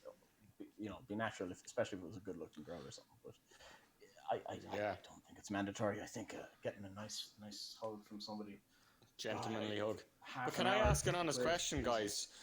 Most hugs are male to male, I think. Like, I'm trying to think, most times I hug someone, it's a male rather than a female. I'm overly conscious that I don't hug females too much in the Me Too movement. Well, I know from whatever. are you talking about lately? Because I know just from dealing with you in the last past, few years. you'll always give a hug and a kiss, no matter what, male or female. Yeah. Do you know what I mean? Yeah, but I'd say I hug more males than females, and I wonder. But that's now, just your like, greeting. I'm being serious. That's probably for the court order, though, isn't it? Yeah. No, seriously though, I'm wondering, is it that I'm conscious? Not like the people I work with, I'd say it's 80% female and 20% male. And I'm thinking now, like before the lockdown, It was 10% last week, but okay. 10%, whatever it is. When you come back for a new year, you'd hug everyone, and I'm thinking, no, I didn't hug everyone. I would hug the males. I would be now conscious the last few years. not to females. Yeah, well, I suppose that's the world we live in now, and isn't that a You sad get a thing? HR report out It's of sad. it. Isn't that a terrible thing? But seriously, Lockhart, there would, not that there would be, but you'd be thinking, I'm making sure there isn't going to be a report out. Yeah. Well, and that's the world we live. yeah. It's very like we spoke about it many times in the show as well. But it's like going to the playground and seeing, and your child playing, and then the child beside him, who might be 4 years of age, falls and is crying, and there's no parent there. You should be able to go over to console that kid, but you can't. Of course. And I think that's the adult version, I suppose, or of the same thing. You just have to be so careful these days, and it's terrible. We've lost something as a people. My mate was telling me something today very like that. His daughters are 10 and they wanted to go to the shop on their own. They're twins, and he was like, "Okay, I'm between gonna the two of let them, you they're go to the 20, shop on your own like for the first time." What? Between the two of them, they're 20, so it should be fine. No, they're 5. They're 5. Like, but if you add them. Oh, right, okay. But they wanted to go shop on their own, so he pretended to let them go to the shop on their own. But he followed them on, so they went on their bikes, and he followed them on his bike. He probably got stopped by fucking the guards. Fucking spying on these two girls. He didn't get stopped. But no, this is exactly, he told me, right, he parked his bike kind of near, there's a shop, like a mini little shopping centre or whatever, where there's a shop and a Chinese takeaway and a Macari's and stuff like that, and a hairdresser's. So he put the bike at the end of that, and he was poking his head around the corner, making sure they made it into the shop okay. This is a serious conversation. Yeah. Totally true. Amazing. And there was a group of lads. You know the way there's always teenagers hanging around these areas? What are you doing, you pedo? But this is it. That's what they did, saw him didn't they? sticking his head around the corner, right? He was watching his two daughters. Oh, I love it. And then they cycled home, and he followed them. But he kept sticking his head around the corner. And before the two daughters had come out of the shop, a group of teenage boys had started cycling home. So he was then following his two daughters at a distance. But the teenage boys who'd seen him looking around the corner... He was following them too. Him looking. They thought he was following them. I love this. His daughters made it home. He cycled home. And about 5 minutes later... Cops arrived. 5 lads knocked on his door. No, 5 lads knocked on his door and said, "Mister, were you following us?" And he was like, he knew that they were looking at him. He was conscious and he said, of "Did you think I was following you?" He was totally conscious. He was a bit paranoid himself. He said, "Oh no, I wasn't following you," and he explained the whole thing to them. But it just goes to show that how they easy it can be. Yeah, Such he was an innocent, pedo. but he'd probably be known as the pedo in that estate now the whole time. Do you know what I mean? On that road, they'll all be conscious of him now because that allegation was there, and that's how it works. Yeah. But isn't it amazing how something so sweet, like, isn't that such a lovely thing to do as a father? Is to give your child the illusion of freedom, I suppose. But you're really checking them, yeah. And it turns out that, do, active listener, thanks very much. Go for a hug, definitely. It's well worth it. But yeah, as a father, it's you have to be so careful. You really do. It's awful. Would you I know you don't have a 10-year-old at the moment, but let's say your eldest daughter, at what point would you have let her go out of the house on her own? And did you ever follow her or whatever, like this guy or? Follow, no, but maybe pass by or wait outside earlier, or you wouldn't, but he wouldn't go to the extreme of following. But I think it wasn't as young as you think. It depends on, give me an example of where they'd be going to. So these girls were going maybe, I'm guessing 400, 500 meters away from his gaff. And it's a straight road. I don't know. Like, it's not, I wouldn't let my kids. Well, I wouldn't let them go out, maybe without knowing where they were and making sure they got there and got back till maybe 17 or something. Do you know what I mean? Jesus. God, I would have thought you were more open to that, Goldie. But with phones now, would you not give them the phone and share their location on Google Maps and just watch where they're going? Yeah, but they wouldn't allow that. A 10-year-old wouldn't have a phone. No, but at 10, we gave them a phone. Then they'd find out what ATM means. That's the problem. But no, a 10-year-old going around to the shop. I don't know. Yeah, you wouldn't. I don't know. Goldie, I don't know. Thought you would have been more progressive. Right. I feel good now. Well, what would you say? What age would you give it? Well, I don't know. I'm just making up the rules as I go along. So mine are 8 going on 9 and 7 going on 8. Are you lads from the city? We are from in Baghdad. the city. Yeah. It's a big Baghdad, city. yeah. I think it's different from country Duarte, communities and city The communities. Filipino president Duarte. This is Yes, not the let's first get back to time the. We had a big ramble there. Apologies, folks. I was gonna say it's not the first time he's made a faux pas, but like this is the whole debate: is he doing this deliberately or not? Is he actually joking? I actually think the guy is joking, because here is 2 quotes of 2 random things he said in the last year alone. Okay. Earlier this year, in April, he pledged to, quote, bury lockdown protesters. So anyone who was protesting his lockdown, he was going to bury them. Last year, That's the real Irish thing, isn't it? If you don't do as you're fucking told, I'll bury you. Like, do you know what I mean? last year, he this is terrible. I feel bad even saying this. He was trying to solve the drug problem in the Philippines. I didn't even know there was a drug problem in the Philippines. Oh, massive. Can't get drugs in the Philippines. Huge Is problem. there? No. Well, then there isn't a problem getting drugs, or there is. No, there isn't a problem getting drugs. Okay, so does that mean there is a drug problem, or there isn't? There's a lot more you can do to take drugs in the Philippines. I can tell you that much. Okay. You can become a nurse. You can. So- You can. Go on anyway. This is a quote from Duarte, the Filipino president, last year. He said, quote, I feel terrible saying this. Hitler massacred 3 million Jews. There's 3 million drug addicts in my country. Fuck's sake. I'd be happy to slaughter them. He didn't say that, did he? He He did said not say that. that. He said that. Oh my He said god. that. Now, Goldie, you've been to Auschwitz, haven't you? I have. Hitler didn't massacre 3 million Jews. He massacred more. 6 million. Well, there's a Yeah, there's a 5 million monument in Jews Berlin. and 1 million like gays and The Daniel Libeskind monument outside the Holocaust Museum. don't in understand the Berlin is comment, Ron called McLean. 6 million murdered Jews. So. Oh, is there? Possibly 6 Okay. million. Right. Oh, So he did first of say all, that he's he is off with his joking. 3 million. Well, he did murder 3 million Jews then, I suppose. He didn't stop at 3 million. He kept going. But, The statement is make true. that comparison. It's crazy. Like I, the more you tell me there now, the less I'm inclined to think that he is joking though, because he's just obviously I know he has to be. crazy. He has to be. But like, is he? He's just Is saying he? the most outlandish things because he's built up that reputation. He can get away with it. I don't know. Like, is he? You know, we all have what we want to say. You know, some people wear their heart in their sleeve almost and just say whatever. Do you know what I mean? Without thinking. Maybe that's what it is. But there is an element of him actually believing that. Do you know what I mean? Do you think? But he's not saying Hitler was right to massacre them. I know, but he's basically saying, you know, he'd like to fucking do the same thing. I know, yeah. I know. It's crazy. It is crazy. It is But crazy. having said that, I remember when I was doing research for the last show we did, it ended up not coming up. But I remember looking up the most ridiculous TripAdvisor comments or whatever. Yeah. You know, those kind of things. And one of the comments that someone made was they'd been to Auschwitz and they obliterated the trip to Auschwitz. They were so rude. Like, it was crazy. And I think it was serious. I don't think they were being sarcastic, you know? I'd love to see that. I'd love to see that. But it I'll is a see if scary I can- place to be. Yeah, I'd love to go. I know that sounds horrible, but it's one of those places you have to see, isn't it? To kind of understand.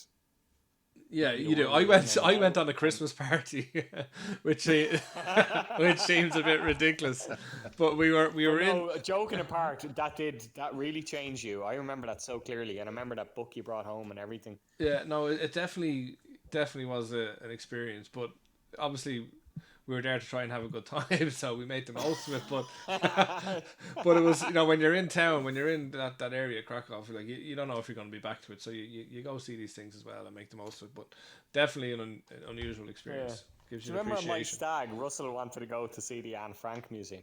Yes, I was there myself as well. But Not on the stag, though, I bet. no, absolutely not. Yeah. Okay, you have Maybe the some last people like to Duarte quote. experience Go on, give us the last Duarte quote. So this was before he became president. So this is when he was campaigning. So this might have helped him get in. And I'm going back now to 2016. And Duarte was campaigning to be president. And Pope Francis, the current Pope, visited the Philippines. Yeah. And at the time, 6 million people packed Manila. That's the capital, isn't it? Yeah, Manila's streets to hear Pope Francis speak. So there was 6 million people descended on the city, and there was gridlock. And Duterte or whatever, got stuck in this. I like to think of him as Duarte, as in Eva Duarte. Why? Just, Eva Duarte, Eva Peron. All right. Do you imagine him with a little mustache as well, like that? Yeah, I do. Remind me to talk about mustaches in a minute. Okay. So anyway, he got stuck in it, and he released a statement. This is before he became president. He said, "Pope, son of a witch, go home." Are you serious? Yeah, deadly serious. Remember now, after he released that statement, he still gets elected. Amazing. Yeah. The Filipinos are mad Catholic, aren't they? I think they're Catholics, are they? I'm not sure. Yeah, I don't know. I think so. But anyway, this guy I like the sound of this guy. I think he is joking. I think he's poking fun at himself by this stage. I don't think he's like Trump. Trump is an idiot. He doesn't intend to say the things he says. I think this lad does intend to say them, and now he's just maybe... I'm going to reserve judgment on that, and I hope we can get further updates in this guy's career. Because this should be a regular feature on the show, I think, is stuff like this. And I think you had some good content last week that we could hit back on. So keep us surprised. But we go to your final story now. Canada man appeals court ruling against grab her vanity license before plate. we go to it, can we talk about the moustache? Oh my god. Okay, folks, apologies. It's okay if we can't. Did you just blow up a balloon or something there? What happened? You talking to me? What are you talking to me? I know somebody's making mad sounds. I watched The Irishman last week. Did you watch that? I have. Talk to me about the moustache. Did you finish it? I did. I intended to watch it over 2 nights and ended up watching it over 1 night, to be honest. I thought it was good. Not great. It is long. It's very good, though. I can't figure out how they did the aging. It's brilliant. Well, it's very easy. They use a fucking app, mate. Like, you can, like, honestly, I'm not, like, you just live in the fucking dark ages. How they did it. Yeah. But it's so realistic. Well, some people would argue that it's If you not. look at Robert De Niro in... Not Taxi Driver. If you look at Robert De Niro in Goodfellas and you watch him in this film and you think, fucking hell, they've done it brilliantly. They've done a good job of it, but there's a lot of mixed reviews on it.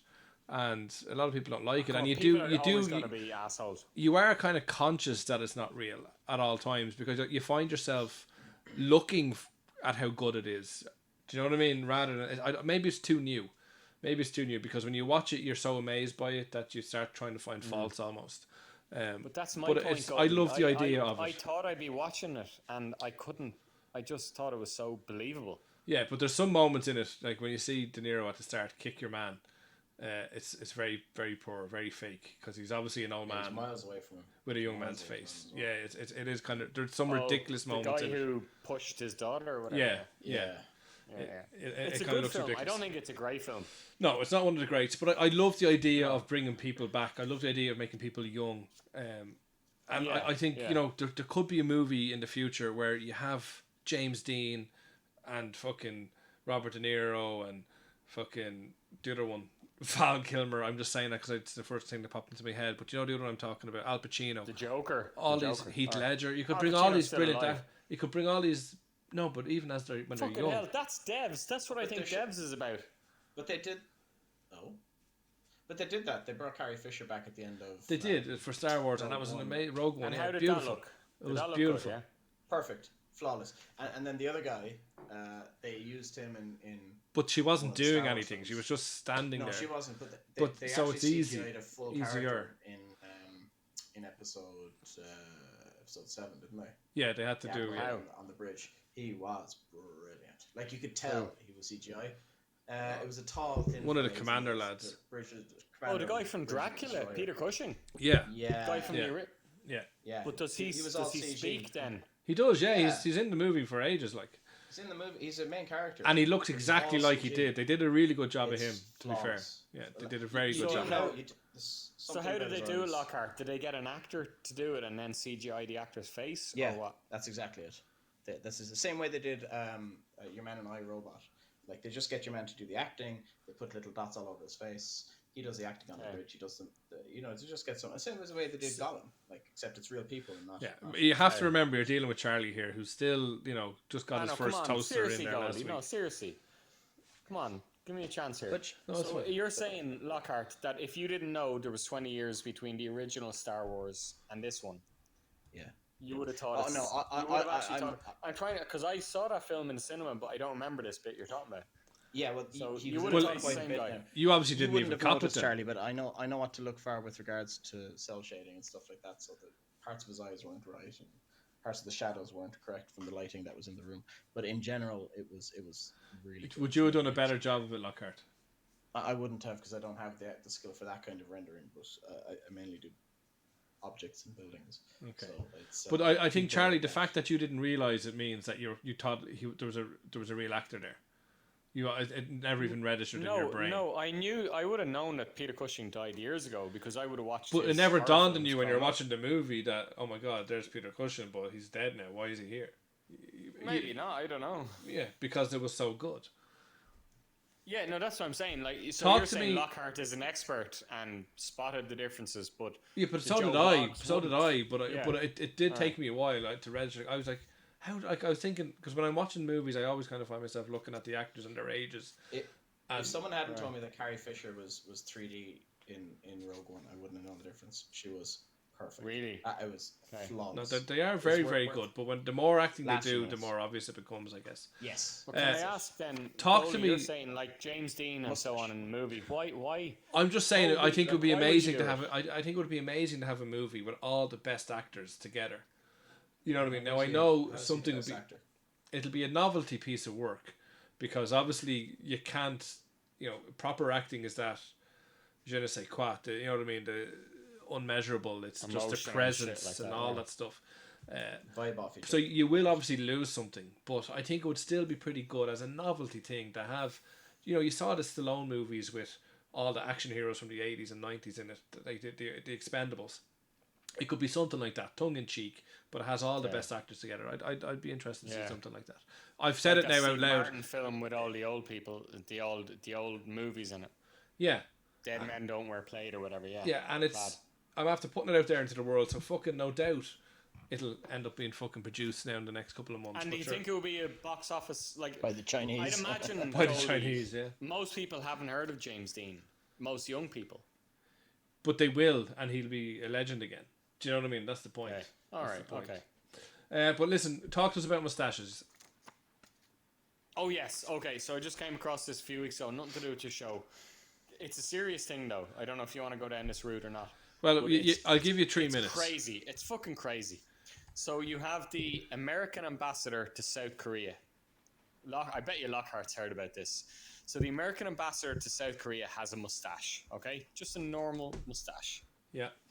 And he shaved it off 3 weeks ago. I remember reading about this. I wasn't even thinking. I think I did see this a few weeks ago. It's phenomenal. It's disgusting, I think, for this poor guy. So he shaved it off because he looked like Hitler. So yeah, not Hitler, but South Korea was invaded by the by Japanese. Japan, obviously. Yes. And all those concentration camps and stuff. The old samurai kind Japanese. Yeah, with that kind of mustache. Apparently, a lot of the leaders had that mustache, and his mustache was supposed. So the American. There's a picture with him with a sword, I think, isn't there? There's a photograph of him. Maybe there is. I don't know, but that's fair enough. So this guy shaved it off. He claimed he shaved it off because of the hot weather. So they were trying to avoid a diplomatic, faux pas. But I felt this is like Goldie goes on about this all the time, and sometimes I slag him. But I actually do think he's right. It's political correctness gone too far.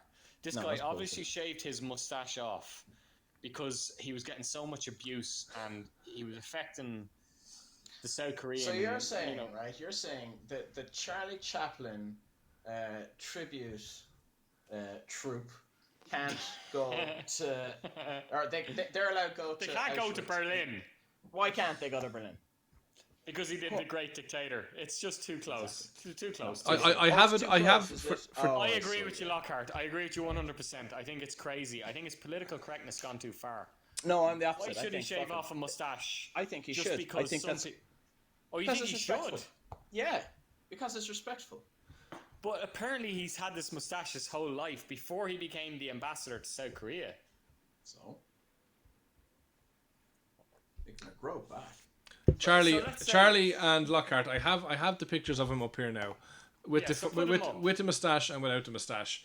And I You have to a say, picture Kevin of- Spacey. do you have a picture of the Japanese emperors as well? Or yes, and that's looks like that. Kevin Spacey. I saw a different Yeah. picture the last time I seen it, but it's the same type of thing, the old military. But the one I saw was like with a sword. But I have to say, but when you look at him with the moustache, you kind of clearly know that he's probably Japanese. When you look at him without the moustache, you could think that Look American. he's just an American fella that has a bit of a lazy eye. Do you know what I mean? Like, he doesn't look Japanese. But he is American. He's the American ambassador. But Goalie, when you say he could be Japanese, you mean he could be Asian? Like, so he could be Korean. Well, no, not like Asian. the distinctive Japanese look. He's not Japanese. He's American. He's the American ambassador to South Oh, he's Korea. not Japanese at all. No. Well, he obviously has No, Japanese. He's not. He's American. Well, he looks really fucking Japanese with the moustache. Goalie, you've been so disrespectful. I don't on mean- this show. bad. I That's don't. crazy. No, he's definitely It's got. absolutely crazy. He's definitely got Japanese heritage. This fella. Maybe. Don't we all? Like, don't we have some? Don't we all? Yeah, we do. Like- Yeah, that's so true. Like, you know, you can't just say, like, he Harry probably has Harris. more heritage. He's probably had. Yeah, his He should percentage. hate. But sure, if you're not gonna, it's like okay. What about what's his name? What's the young prince of Bel-Air. No, sorry, no, come on. Will Smith. Excuse me, excuse me, Harry. excuse Harry. me. Goalie, you've been so racist tonight. I haven't been racist because I've just looked him up. He was have. born in fucking Japan, for fuck's sake. Was he really? Yeah, he was. He was born Fair play. in Japan. Was he? Yeah, he was born in American Yokosuka ambassador to South Korea. because he Should he obviously. not be the Japanese ambassador? Well, first of all, he obviously probably moved to the States, but also the Americans have a massive naval or military presence in Japan, so it's So he's quite American. possible. So he's And he was born in Japan. Yeah, so he obviously has Japanese heritage. Well, that's fair enough. So suppose, I Goalie. appreciate your apology, you bollocks. But yeah, I'm not apologising. I'm just saying. Just because he has a should shave moustache. his mustache. He shouldn't. Why should he shave his moustache? Because he's an ambassador to another country. It's the same way bloody Prince Harry shouldn't have dressed up as a Nazi just for a gag at bloody Halloween. That's incredibly disrespectful. I think no, That's different. no. Listen, I understand. Moustaches are very common. I think there's a difference here, Charlie, right? And the difference is, should this be so controversial that it makes the news? Absolutely not. But as a diplomat or an envoy or whatever he is, an ambassador going to another country, it's probably just a nice little token. It's a nice thing to do. And it wouldn't have to be a big deal. It wouldn't have to make world news. But you just did it because it is a bit respectful. And that would be fine. And that's what you would probably expect from somebody. It shouldn't be world news, though. No, it's because we're fucking bored and there's nothing to talk about, and the internet makes the world small. Exactly. That's all.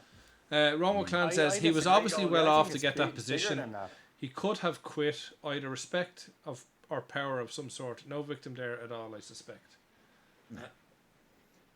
And this is in relation to the moustache, is it? I don't know. Maybe your message are a little bit behind. Could I'm have not been the sure. porn actor James Dean. He might It have could been have, in a yeah, because he position was of power. talking about. Actually, can I bring that up? I love the porn actor James Dean. I never look at the male porn actors, obviously, normally. But James Dean is a good-looking bloke. You do talk is. an awful lot Do you- about gay porn. And you wonder- wonder, he doesn't- you wonder I why wonder it's why. coming He up. doesn't do gay First on your porn. search engine. When I watch James Dean, I actually have to watch hetero porn to get off on James Dean because he only is a does good-looking hetero. guy. He is. I He thought is he good was a looking. We mainstream all, actor. let's be honest, we all know James Dean. We all know Johnny Sins. These male porn stars are out there. We're watching porn for the women, but there is a limited number of males. There's no harm in that are having gay. a good. When we were like, young, let's be honest. When you're checking up a porn site, like a threesome thing or something, and two lads and a missus, you don't want some fucking dirty old lads. Do you know what I mean? yeah, like the famous guy. What's the famous guy we grew up with? We didn't grow Jeremy. up. Long We curly didn't hair. actually grow Ron up Jeremy. with him. Curly hair. Yeah, Ron Jeremy. Ron Thank Jeremy, and Buzz. Yeah. like he's horrific looking. Yeah, we didn't Well grow done. up with him, but we grew up aware Yeah, of is him. it dick down to his ankles? Or Dirk Diggler from. I know, but Mark he had a Wahlberg. big fucking belly, and he was really old. Yeah. Well, he wasn't always old. Johnny Sins, James Dean is a good male porn star. Yeah. But It doesn't do it for me anyway. Watching granddads watch young can ones. I ask you do you mind if I ask you a question? And if this is a topic for another show, that's okay. I don't want to hijack it. There's this female porn actor. She's done 12.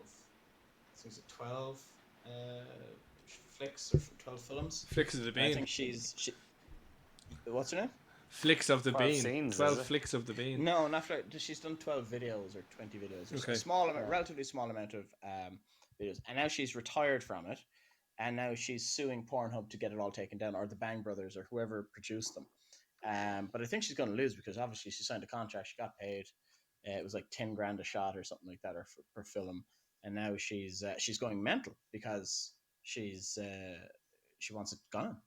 What do you think of that? Do you think she deserves to have it gone? Do you think she deserves a clean slate? I think we actually talked about this on a show One. a few weeks ago. Oh, right.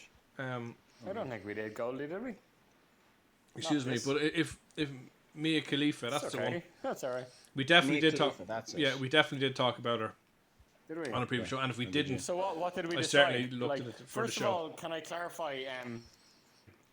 Lockhart, is Pornhub is illegal? Obviously, they're putting up Why is it legal? her videos without her consent. No, Whereas, they have let's her say consent. She signed a Brazzers contract. or Naughty America or whatever. No, wait. Yeah, she signed a but contract. Pornhub isn't the. That's like your wife calling Ray Not with 20 Pornhub. years later. Like, she can't do that. I'm putting up pictures of Mia Khalifa there, just so you know.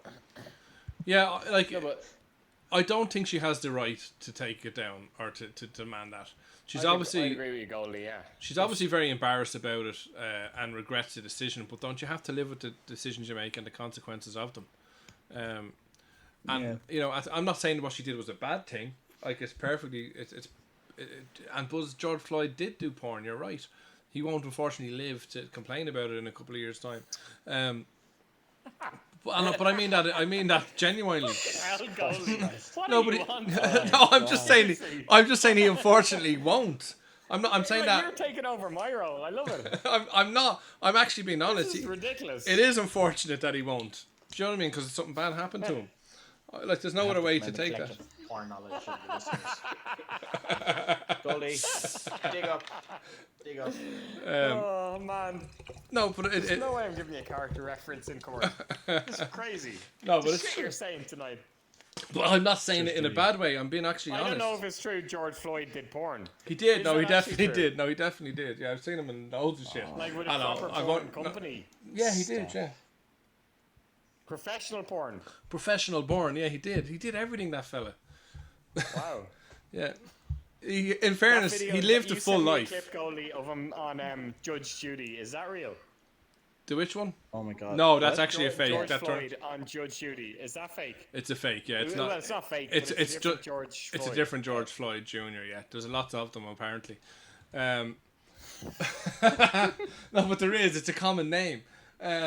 Oh my god. So let's move on to the Jesus next. Christ. Let's move. Guy, I have to apologise on your behalf. Why? For the first time in 12 years, or whatever long we've been doing the show, you're always apologising for me. There's no need to apologise. There I gotta genuinely is a apologise. lot of George Floyds, juniors. So You literally said the thing that you criticised Buzz for earlier. You people.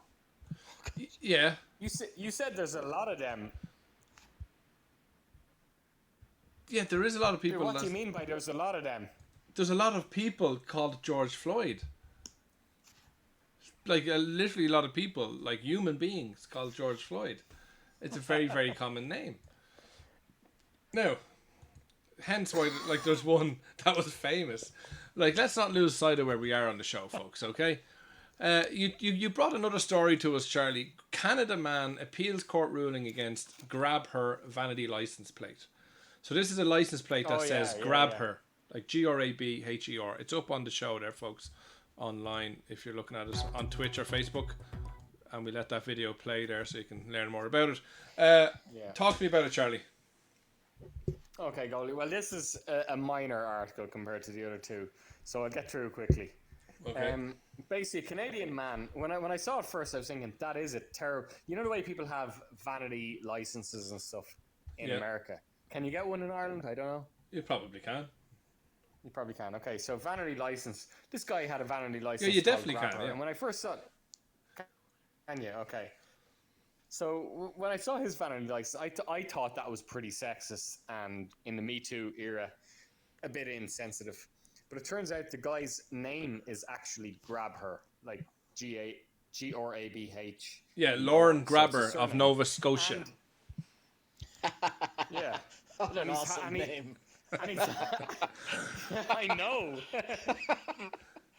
And he's actually had that license plate since 1990. So for the last 30 years, he's had it. Really?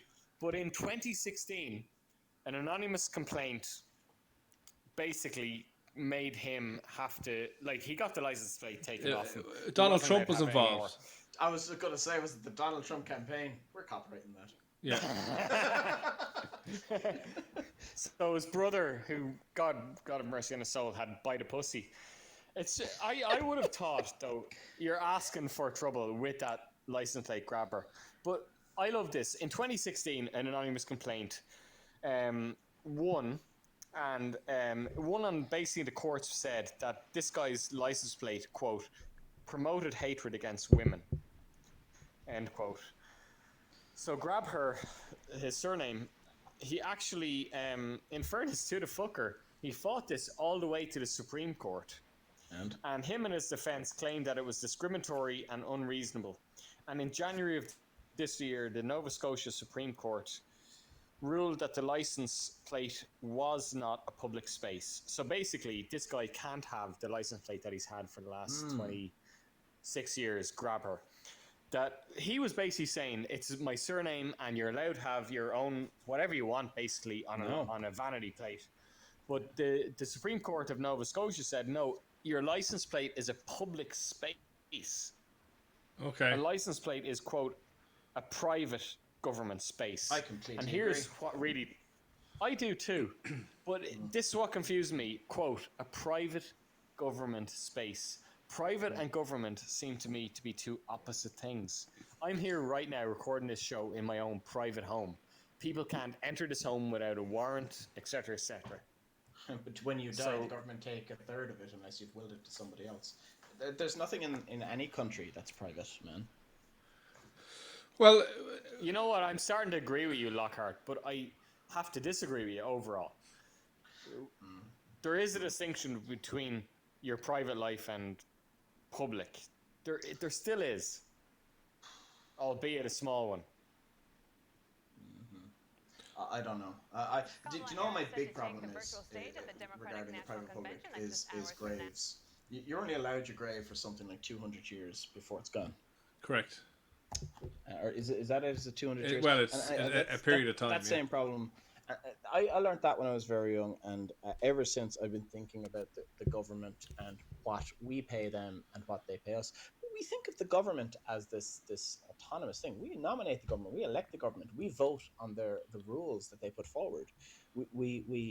They're us. So I think you're right. It's maybe not a public space, or maybe not a public realm, but it certainly is a controlled one. I think private might have been the wrong turn of phrase there. Maybe controlled or set of rules, or I don't know, something like that. Like, didn't they have this? Haven't they allowed emojis in Australia or New Zealand or something on license plates? You have 5 emojis to choose from. Yeah, I heard that, yeah. So similarly, if there's a set of rules that governs emojis, there must be a set of rules that governs. You can't have a swastika. You can't have the word grabber. You can't have the word cunt bag. You know, it like. What if that was your surname, though? Cunt bag. Yeah. Yeah. Kuntbag. Yeah. Kuntbag. You can't have an umlaut. You see, it's not in the 28 alphanumeric characters or something like that. You know. So it's it's an. What about your man, crazy Marsman, Elon Musk? He couldn't name his child what he wanted to name his child. What was the name? What did he want to name his child? I mean, if you not looked it up, you can't pronounce it. Like, it's not a Really? name. It's Yeah. not like that lad who's on the listening to the show right now. Yeah, NCP4 or whatever. PG tips. No, nothing like that. There's characters in there that don't make any sense. There's do you ever see that character is like an A and an E together? Yeah. Oh Yeah, yeah, like a Greek thing, yeah. Yeah, so it wasn't in the alphanumeric characters allowed in California, so they said no, you can't name your child that, you weirdo. Well, I think that's fair enough. Is Musk this guy who's really high up? He's like very wealthy and he believes in aliens, all that kind of stuff. Well, yeah, obviously there's aliens. Like you don't have to be. You don't have to believe in them; they exist. Yeah, they do exist. But I think what you're referring to is that he came out recently and said, he came out recently and said that the pyramids were built by aliens. That's his most that guy, yeah, that guy. But yeah. Well, in fairness, they still haven't explained how the pyramids. They still don't know. The thing about the pyramids is that they know there is evidence that they were built by humans. Thank you, Brittany. I haven't seen these. Let me have a look. Oh, there we go. Good. It's pronounced X-A12. X-A12. Thank you very much, folks. That's fine. No, there is evidence of the pyramids being built by humans, but we still don't understand how they actually carried out the work and how they, without cranes and stuff like that, how they built it. People and logs, but no. Well, no, I know you're saying people and logs, but they actually, the professionals have not figured it out yet. Yeah, because we're not allowed to use slaves anymore, Goldie. It's not that. It hasn't been fully. Are you saying if copped. you didn't have armies and armies of slaves, you couldn't get a pyramid built? Yeah, but it's not about having. There's only so many people you can have. You have to be able to lift those things up ridiculously high. Do you know what I mean? There's no amount of people in the world that are going to be able to do that. There's no amount of people in the world. No, not using their bare hands and their pure fucking strength. No, there has to be devices.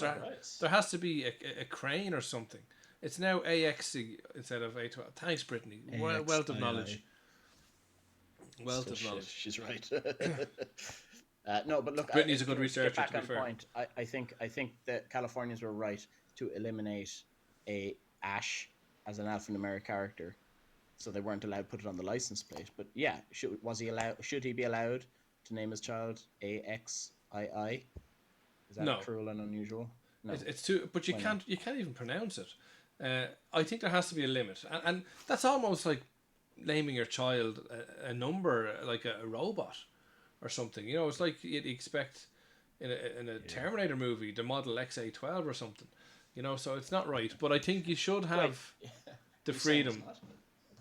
But he's not. He hasn't been allowed to do it. No. Are you saying he's not a robot? How the fuck do you know he was born? Well, with Elon Musk. He sent his car into space for the fuck of it. Like, maybe he did build a robot and wanted to name him a robot name. Maybe he is the Terminator. He's been launching satellites into space steadily every couple of months for years. Maybe he's Skynet.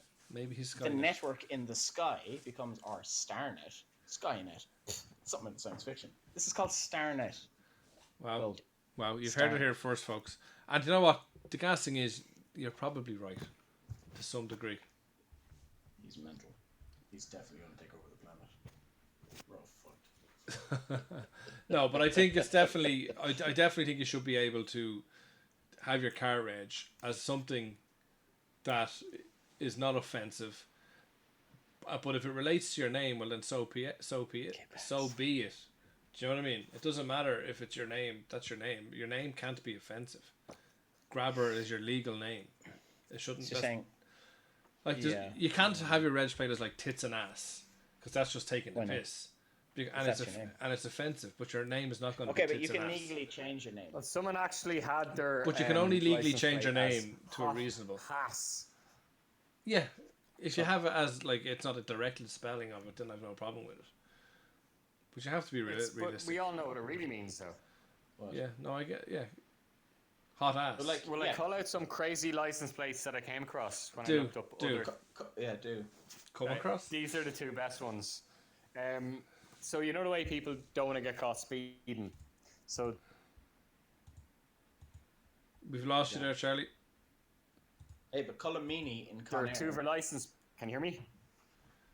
Barely. Can you hear me? We can hear you now, Charlie, yeah. In a lot of countries, you Okay, can't cool. name your child Lucifer. I'd well believe it. You shouldn't That's be able actually in Germany. You can't name your child Adolf to. Yeah, makes sense. legally anymore. Yeah.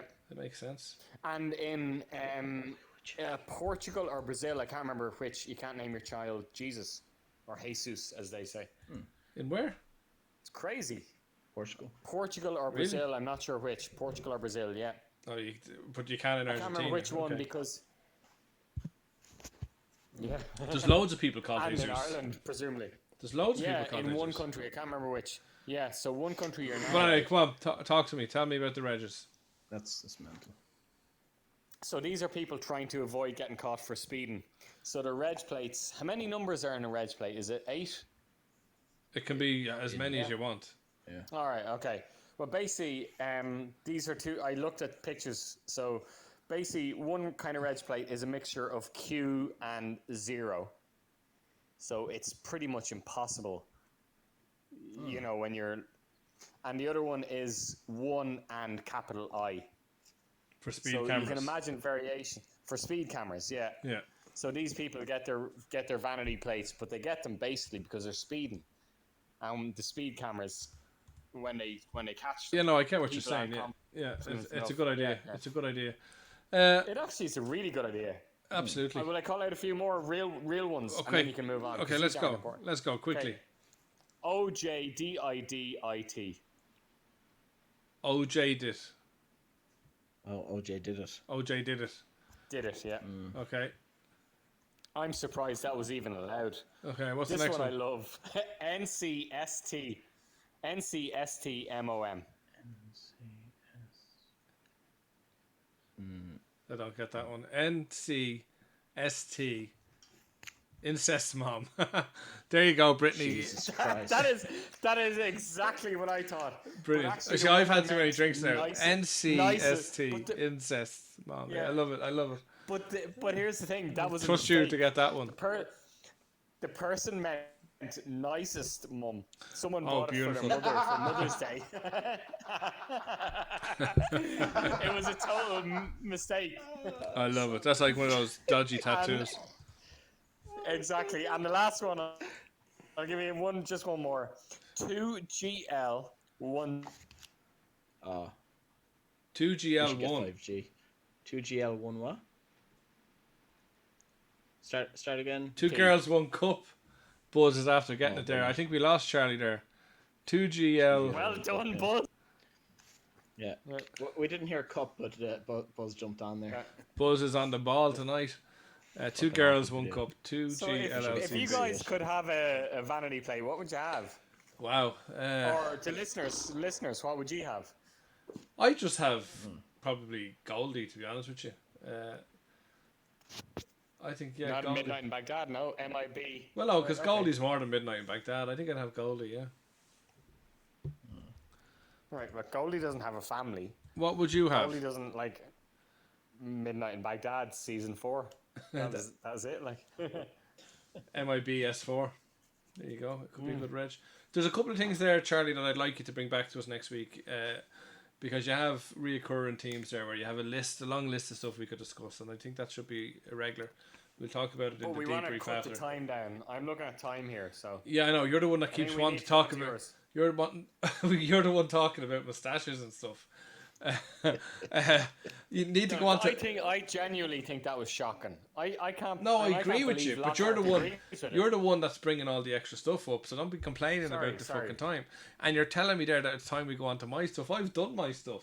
We're at the end of the show, mate. All of your stuff. Well, yeah. All right, it's been great. Thanks so much. It was lovely talking to you. No, but like I purposely timed it that we wouldn't go to 3 hours, and now we're at Alright. 2. I mean, let's Okay. stop fucking. okay. There's no need to be arguing in front of everybody, right? it's it's that time of Well, the. we did so well. You know, but tonight. bring it up in the debrief after, will you, for Christ's sake? It's been the Charlie and Lockhart show. Fair enough, Buzz. Fair enough. So it's that time of the show again. Oh, I'm in agony. And so I could never get. I hate when I'm gonna die because when I die, I'll never get to hear you do that again. I love it. Goldie, I is that- absolutely is that- love it. Is that recorded or do you do it fresh each time? I do it fresh each time. And it's good to do it each time. And it's brilliant every time, isn't it? It's No, brilliant. it comes natural. It comes natural. No, I think he's a natural, yeah. Yeah, that's good. but I love the pause between agony and hand. I fucking love it. Do you know the crazy thing, Lockhart? My eldest kid actually does it now as well. Really? I'd say, I'm in, and she'd go, agony. And only she does it with a Kildare accent instead of a Dublin one. It's brilliant. Does she really? Does she say the aunt afterwards? Does she? She does. She I says love everything. it. Yeah, Brilliant. Absolutely brilliant. She's brilliant. Okay, Lads, well, Okay. Right. Good luck. Lockhart, thanks a million. Best of luck in the future. Bye. Take care, Lockhart. It was so cool hearing you again. It was great to hear from you. And if anyone else wants to call Thank God in, he's gone. Thank God he's gone. yeah, if anyone else wants to call in, feel free to do so. We've only got a little bit left in the show. So this week, You know what? Brittany, I would love to hear more from Brittany. Brittany was a very integral part of one of our previous shows. And Last one, yeah. Yeah, it was great, and you're very welcome back. But Charlie, somebody has wrote into you this week to ask Goldie a question. What has this person? Yeah, what has them in it's agony? a strange one. It's a strange one, Goldie. Okay, what's their name? It's a very strange one. Their name is Philip. Philip. Okay. No surname. I'm just gonna call out what Philip wrote, and this is to a dear Deirdre column. Oh, so it actually wasn't directly to me. No, but dear Deirdre. Okay, can I just I'm sorry. Can I stop you there for a moment? You're supposed to say yes. Okay, there's this illusion that people are actually writing in with their fucking Goldie, agonies. This deliberate, Goldie. For fuck's sake. I don't think dear Deirdre actually answered this question satisfactorily. Okay. I really don't. Okay, but next time, can you tell me that it's from me? The for person, me. For fuck's sake. The person subsequently sent it in to us and they forwarded the dear Deirdre. Oh, sorry. My apologies for jumping the gun there. Yeah. We never talked about making up fake ones at all. Okay. So who wrote? I can even give you the dear Deirdre reply. Okay, so who wrote to dear Deirdre? Philip. I can see why he doesn't give his surname, as you'll see. Okay, talk to me, Philip. Okay. And I want you to embody Philip now. Okay. What would you say a 63-year-old male sounds like? Probably like. Is this the start of the question? Or so no, sorry. Okay, I thought this was the start of the letter. Okay. So his name is Philip and he's 63. Where is he from? Okay, we need Martin Scorsese to age us here. Where is Philip from? He's 63, and where is he from? It just says Louth. I don't even know where Louth is. Okay, he's from Louth. Louth? County Louth, yeah. Okay. County Louth. TH, yeah. Okay. County Louth. I'm a 63-year-old married man. Are there any medicines to sexually... And we've lost Charlie. Isn't that unbelievable? Can you hear me, Charlie? I excite a woman. Charlie, can I stop you there? I have a 50-year-old... Charlie, can you hear us? No, we couldn't hear any of that. You're going to have to start again. Your name is Philip. I can hear you, yeah. Yeah, I know you can. Okay, no problem. Start again. Your name is Philip. Fucking disaster of a show. Come on. Oh, shit show. I knew we peaked last show. I'm a 63-year-old married man. Are there any medicines to sexually excite a woman? I have a 50-year-old neighbor who could benefit from it as she has lost her desire to have sex. Do help. Okay. I'll read it out one more time, Goldie, so you I get it. I fully get it. Really? Yeah, no, I get it. There's a lot of shit going on there. Okay. Yeah. So there's a 63-year-old Philip basically wants to know if there's any medication to sexually stimulate and arouse a woman because he has a 50-year-old neighbor. Yeah, but he said he's married. Yeah. Okay. So maybe and she's lost her desire to have sex. He said that as well. Okay. Well, I assume then you have to assume that either two things are happening here. He's cheating. Did you just block me? No, there's two things here: that he's cheating with his neighbor, or that he's just really good friends with the neighbor, and she's confiding in him and wants to do well for her, presumably her husband. But to answer the question, and Lockhart answers it correctly over text, thank you. There is, and he says shopping. Now, that's obviously a kind of a tongue-in-cheek joke, but there actually is stimulants for women, Charlie. Is there? Yeah. Now, don't ask me the name of them, but even take for example, if you give a woman a brandy, Brittany says brandy, Hennessy. Yeah, all very true. Good suggestions. Shopping and brandy. Jesus, not Hennessy. Okay. I don't know what the other ones are. Tell me, Brittany.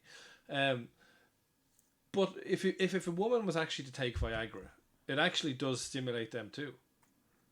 Oh, really? Because if you think about what Viagra actually does, it thins the blood to allow the blood flow quicker and more effectively or whatever. So they would actually find that the blood will flow to their vaginal area and their clitoris and stuff just as well as it will with a man. So you can actually use Viagra to stimulate women. But there's definitely, if you go to one of the Love Honeys or one of the sex shops or any of the websites, you'll definitely find some kind of remedy for that. You absolutely will. And that's basically answering the question. It's not much of an agony ant this week, is it? More of a query. Do you say clitoris? Clitoris, but I was trying to be somewhat All right. respectful.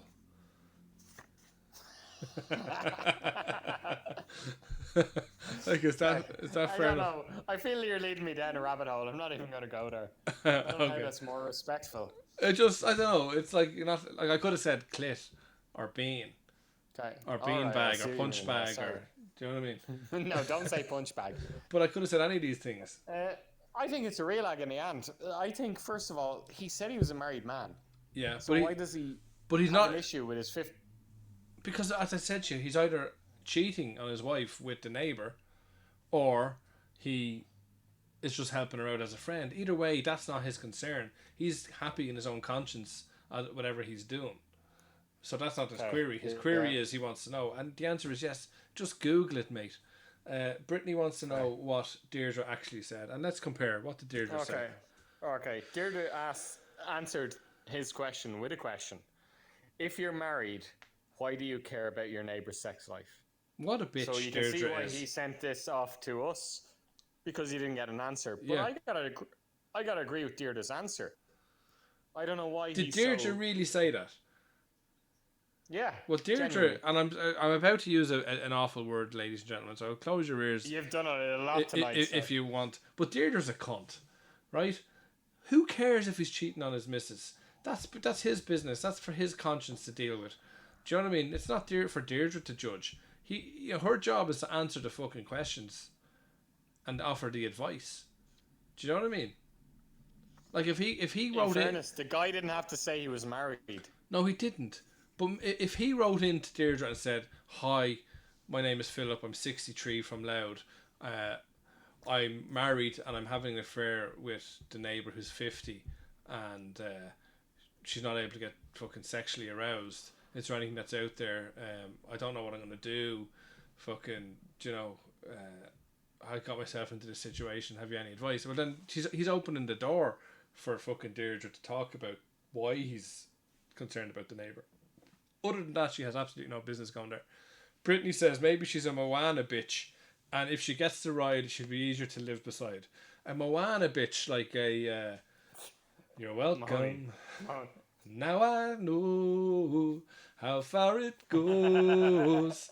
And the sea and the D and inside Google me. auto Great, text is a but lot to answer for, doesn't it? it does. But she means Moni bitch. So yeah, maybe exactly. Maybe if his neighbour had sexual intercourse, she wouldn't be such a bitch to him. Maybe she's given out about the overgrowth over onto her side of the garden. But Goldie, you were presuming that he's having an affair with her, yeah? That's obviously what you're thinking. Obviously, that's the first thing that's going to come to mind. But that's just who I am. I'll think that. But it could potentially be just trying to help a friend. But who cares? That's not his query. That's what I thought. That's not his query. Can you please, and I appreciate you bringing that to me this week, but I'm here to help people with genuine issues. He could have just simply Googled that. Don't give me Dear Deirdre's next week. I want Dear Goldie's, okay? No problem. Thank you very much. We're coming up to the end of the show, folks. You're welcome. Apostle Guy in Bismarck entered the live studio. Hold on a second, Goldie. Hold on. Apostle Guyan, welcome to the I only show. know one Bismarck. Do you from history? Yes, Buzz says maybe he's saying he's married to let Deirdre know he has no interest in the neighbour. Exactly. And this is what, like, just because somebody's married, No way. yeah, No. it could be No. it could be actually stating that he's married, so he has no interest in the other ladies. We've actually lost Bismarck there. That would have been If he'd amazing. no interest in a neighbour, yeah. Yeah, If he'd no interest in the neighbour, he wouldn't have written it Dear Didri. no, but you don't understand. I'm sorry, I can't pronounce her. No interest sexually. I mean, no interest sexually in the neighbour. He was actually saying that he's married, which means then why if he's would he married, write of course in? he wouldn't be interested, because he's obviously a good friend. I agree with Buzz. We're looking at this with a glass half empty, and Buzz is looking at it half full, which is admirable for sure. I'm raging that guy in Bismarck, Apostle Guy in Bismarck, hasn't stayed with us. That would have been an interesting show. Our friend I wonder last why week. he came in. I do. And we're talking about changing her name. Exactly. Actually, should we put it out to the listeners? Yeah. Well, I thought we did last week, folks. We are thinking of changing our name from Midnight in Baghdad to basically rebrand the show to make it. Yeah, we want to start at 6:00 instead of 9. So Yeah, so it's like, it's like lunchtime in Baghdad. But no, but we want to make the show a little bit more search friendly, I suppose. Or when people stumble across us, you look at the podcast Midnight in Baghdad. A lot of people, unless you're from the area, won't bother tuning in. So if you have any ideas, let us know and write in. And we'll put you in a draw as well for a clone of Willie. Buzz Buzz says the Goldie shower. I like it. The Goldie shower. I do like it. But I like that, yeah. I know, but I wouldn't want. That's very good. I wouldn't want you not being a part of it, Charlie. But the Goldie I shower. appreciate that, Goldie. The Goldie shower. That is good, though, by Buzz. It is good. That's very quick as well. Maybe it could be a segment on the show. But we're going to move over to what we've been finishing our. What are you laughing at now? Charlie's Goldie shower. Goldie shower. Buzz has an answer for everything. He does. Basically. CGS. There you go. You're hearing the CGI. Yes. We're going to finish up the show now, folks. Who would look that up? Charlie's Goldie shower. Like if we thought Midnight in Baghdad was wrong. Exactly. At least we had a small market. But let us know. Write in. Let us know on our Facebook page. So, we're looking at the movies. We're in the middle of our 30-day movie challenge. And we just like to wind the show down with this just to get away from kind of real topics. Although the topics tonight haven't been too hard hitting. We're on day 16, Charlie. And day 16 is a film that is personal to you. I must say, I found this week's challenge very tough. Very hard. Wait, is that number one goalie? Sorry. Yeah, it's day 16, but number one this week, yeah. Okay. And I found it very tough. I found the 5 questions very tough, the 5 movies very tough, because they're very deep meaning, a lot of them. So day 16, a film that is personal to you. Tell me what it is, Charlie, and tell me why. Do you know what, goalie? I thought about this, and all I have is a blank. You're not fucking serious. I'm deadly serious. I could make something up, but I could not pick a... This is not the first time now on the show that you haven't been ready or able to deal with the 30 I'm totally ready. I've got answers for all the other ones. I know, genuinely. But I struggle with this one as well, because a film that is personal to you, there's so many films that when I think of films, I think of occasions in my life when I watch those films and stuff like that. And we talked about the film where, I was sick and home from school, and the mother brought me the comic and the 7-Up and the Superman movie. Yeah. So, I've already discussed that, so I'm forced to think of something else. And it was very, very tough for me. But I didn't just say pass. I gave you an answer, and the movie is The Doors. Okay, well, I did have an answer, but I'd be genuine in that I'm saying it's not. I'm picking it because I had to. Yeah, if that makes but sense. we're not going to judge you based on this. Do you know what I mean? Okay, so The Doors for you, right? Why?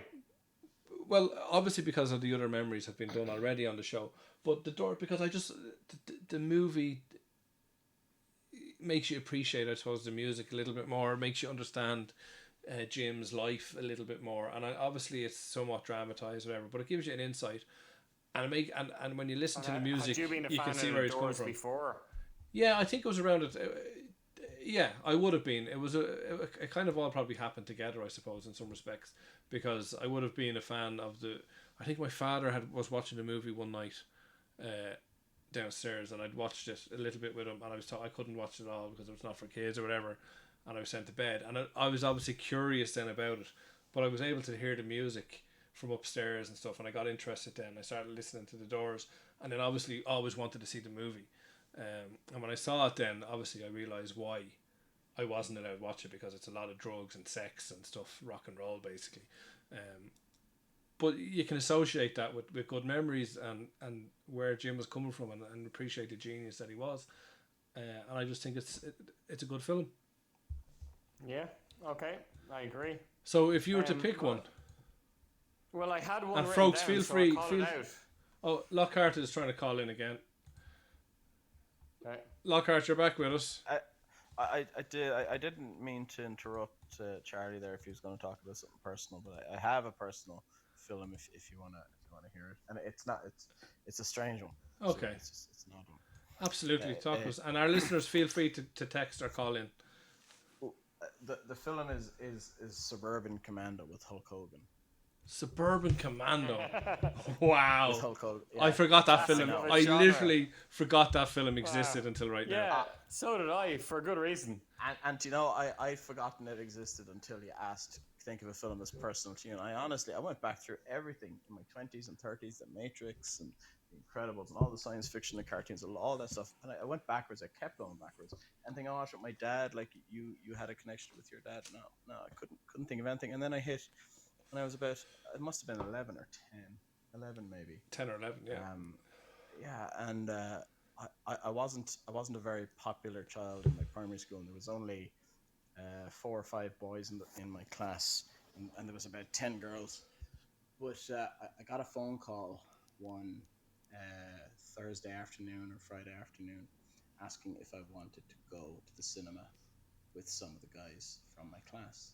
And I couldn't believe it, because it was the first time.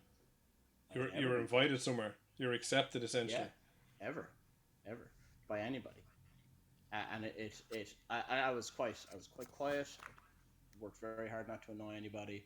We went there, sat quietly, watched them have a laugh, went home, thanked, and that was it. But some of the girls from the class were there, and I was, you're kind of chancing your arm. And, well, you wouldn't, like, because I'd be very nervous around girls at that age. Obviously, well, that's amazing, and I'm glad we generated that memory for you, Lockhart, because you know how I feel about memories. All about it, but the guy who invited me died of cancer when he was 23. Wow.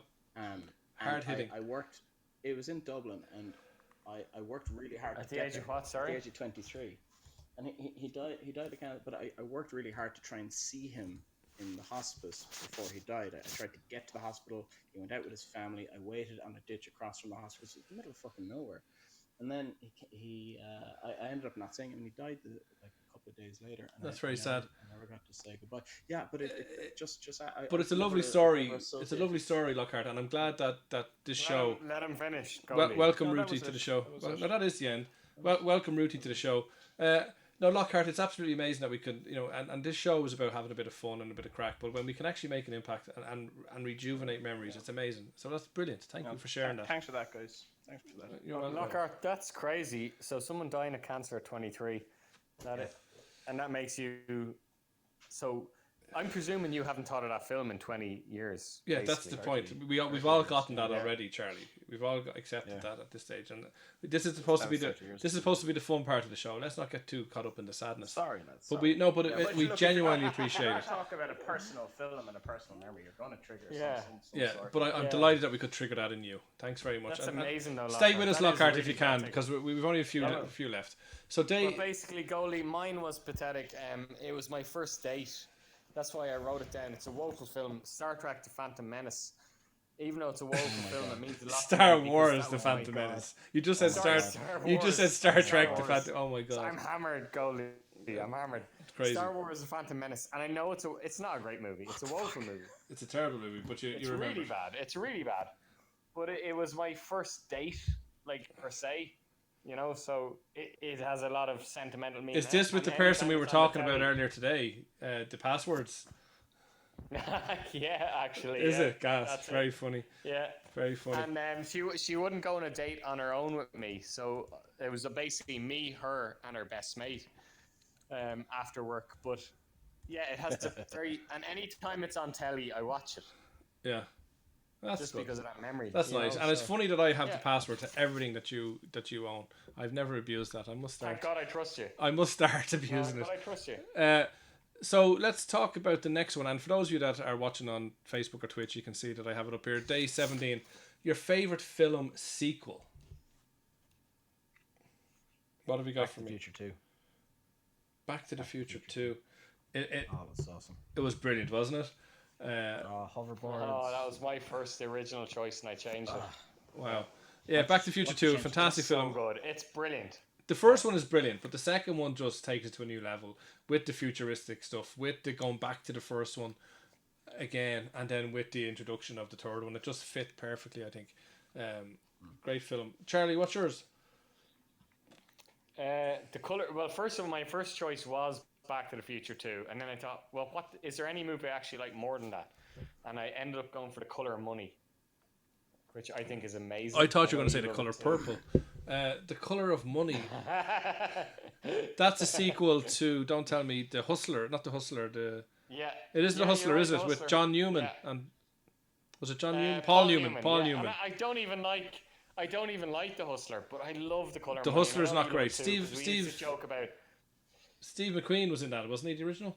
Was it Steve McQueen? Tom Cruise. Paul Newman. No, Paul Newman. Yeah, I think it was. we've lost you there, Charlie. That was Scorsese and Crazy Cruise, man. I think. Sorry. The Hustler, was it not Steve was McQueen in that? Scorsese, no, it was Paul. Steve McQueen is actually in it, but it's Paul Newman. Yeah, He's the Paul main Newman guy. is the main guy, but Steve McQueen is the... and he's in the sequel as well. He's the guy he goes up against at the end. Yeah, The Hustler is not a great film. No, I don't see why people love it, but I love The Color of Money. No, Steve and I've McQueen's talked to you not in about it. this for years. He's It's not not in just it. because I love Tom Cruise, but I think it's a great sequel. It's brilliant. It is a very good movie, yeah. It's the typical Tom But I Cruise do movie, agree though, with isn't it? Lockhart. I thought of Back to the Future 2, which I do love. But I gotta be honest, my personal favourite is Colour Money. Okay. And who makes a sequel 25 years later? Like, that's genius. Yeah, no, it was. It was a And good. get It was the a good original movie. guy in it, like, yeah. It's a good movie. I wouldn't say it would be favorite. I struggled a little bit with this one as well, and I think maybe because I was of the mindset of one that was very important because of given the first one, but I went with Terminator 2. Nice. If again, That is brilliant. there is no film like I mean, I think we might have talked about this. Thanks very much, Ruthie, for sharing the show. And tell us your movies. But with Terminator 1, and we've talked about it before, as I just said, and there's not a film where you feel so afraid for people that and maybe it's got to do with our age when we watched it, but you felt that there was no stopping this fucking machine. Like the end of the movie came when she blew up the fuel truck and they're hugging each other, and you think finally they did it and the movie's over, and the next thing he fucking comes out of the flame as a full fucking robot, and you're thinking, holy shit, like how is this movie going to end? They're not going to be able to stop it. And it was amazing, and they haven't been able to replicate that in the subsequent movies except for Terminator 2. Yeah, when he walked through the bars as well in the cell, in the mental home, yeah. And then he got his truncheon caught on his pants, so he got stuck. Yeah, it was brilliant, and you're for thinking whatever stupid fucking reason, the rest of him can melt, but the fucking yeah. No, it was very good. It was very good, and again, you're thinking, how can they survive? So that's my one. I'd agree with you. I think it's the most frightening. You cannot stop this guy. Yeah. And Terminator 2 upped it. I actually thought you were going to say the Matrix 2. Whatever they call Matrix it. 2 God. is very We good. saw that in the cinema. We did. That was fucking. It's brilliant. Yeah. It was brilliant. You're joking. The one with is it Jet Li? With the key holder? Matrix. Yeah, the Matrix 2. Yeah. That was awful. Yeah. That wasn't awful. That was The action was As brilliant. an action movie, it's brilliant. how? It's not as good as Terminator 2, but I actually thought Goldie would pick it. Aliens. Oh, Buzz has it. Buzz Aliens. nailed it. Aliens is I'm gonna brilliant. change mine. I disagree. Everyone says this, but I thought about Aliens. I Everyone did says talk about Aliens Aliens. is better than the first one. The first one is perfect. One alien, good, the Buzz. total fear. Goldie's after talking there about how you cannot escape. The first Alien is perfect. You cannot escape because you're stuck on a ship. In Aliens, it's on a planet. You can escape. It's too easy. No, that bit, it's brilliant. The bit where they could see them coming in But with a motion detector and they couldn't see them, but they should have been able to see them, and they realized that they were in the ceilings. Yeah, That no, it was- is. It's iconic. Yeah. It is iconic. That's There's brilliant. so many good That's movies the out first there. one, though, isn't it, Lockhart? Yeah. No, that's the second one. That's the second one. Well, that's also in the first one because I just watched the first one about a month ago. Yeah, I don't think they had the motion sensors in the first one. definitely No, they did. The alien is in the air vent or whatever, and they thought someone is saying, "I'm in the tunnel, I can't see him," but it turns Right. out it's in the air vent. Okay. Bill Paxton made the movie. Aliens is brilliant. It Bill is Paxton, brilliant, a very but underrated I don't think actor. it's as good as the first one. Yeah, no, they are good movies, but they're very similar to each other in a lot of respects, and it's very hard Most for me sequels are though, Goldie, aren't they? I suppose they follow a formula. Yeah, you're right. Yeah. But I just think the beauty with Terminator is that there's different environments. The Matrix, obviously, lots of special effects in different environments. Whereas Aliens were always very dark and gloomy kind of movies, which obviously added the atmosphere, but they didn't look very different or fresh or new. Do you know? That'd be my view on it. Let's move on to the next one. I probably agree with you on Terminator 2, to be honest. Thanks very much. That's what, 2-0. We're not scoring points here, boys. But if we were, I'd be winning. Looking forward to Top Gun Maverick to come out. The not dead Val Kilmer will be in it. Absolutely. HDNS He's Schenk. not dead. Val Kilmer's not What is dead. he supposed I cannot wait for Top Gun Maverick. Obviously, we've talked. Buzz has never seen Top Gun, which baffles me. But obviously, it's one of my favorite films of all time, as you heard in an earlier show. And I cannot wait for Maverick. And I have so many people I need to see it with. My son, who loves Top Gun, can't wait for it. It's like, when is it coming out? Am I going to have to go to cinema with him? But obviously, I want to watch it together with Buzz, as Buzz is saying, with Charlie. You know, there's so many connections I have with Top Gun that I need to experience it with so many people. So I really look forward to that. But yes, Buzz, we can. Yes, Buzz, we can. So the next one is a film that stars your favourite actor or actress. Now, I struggled a little bit with this one as well, because obviously Tom Cruise would be a favourite actor. And then I thought to myself, well, why don't I go for an actress? Why don't I pick my favourite actress? And because you're a misogynist at heart. probably, Lockhart, you're right, because I couldn't think of my favourite actress.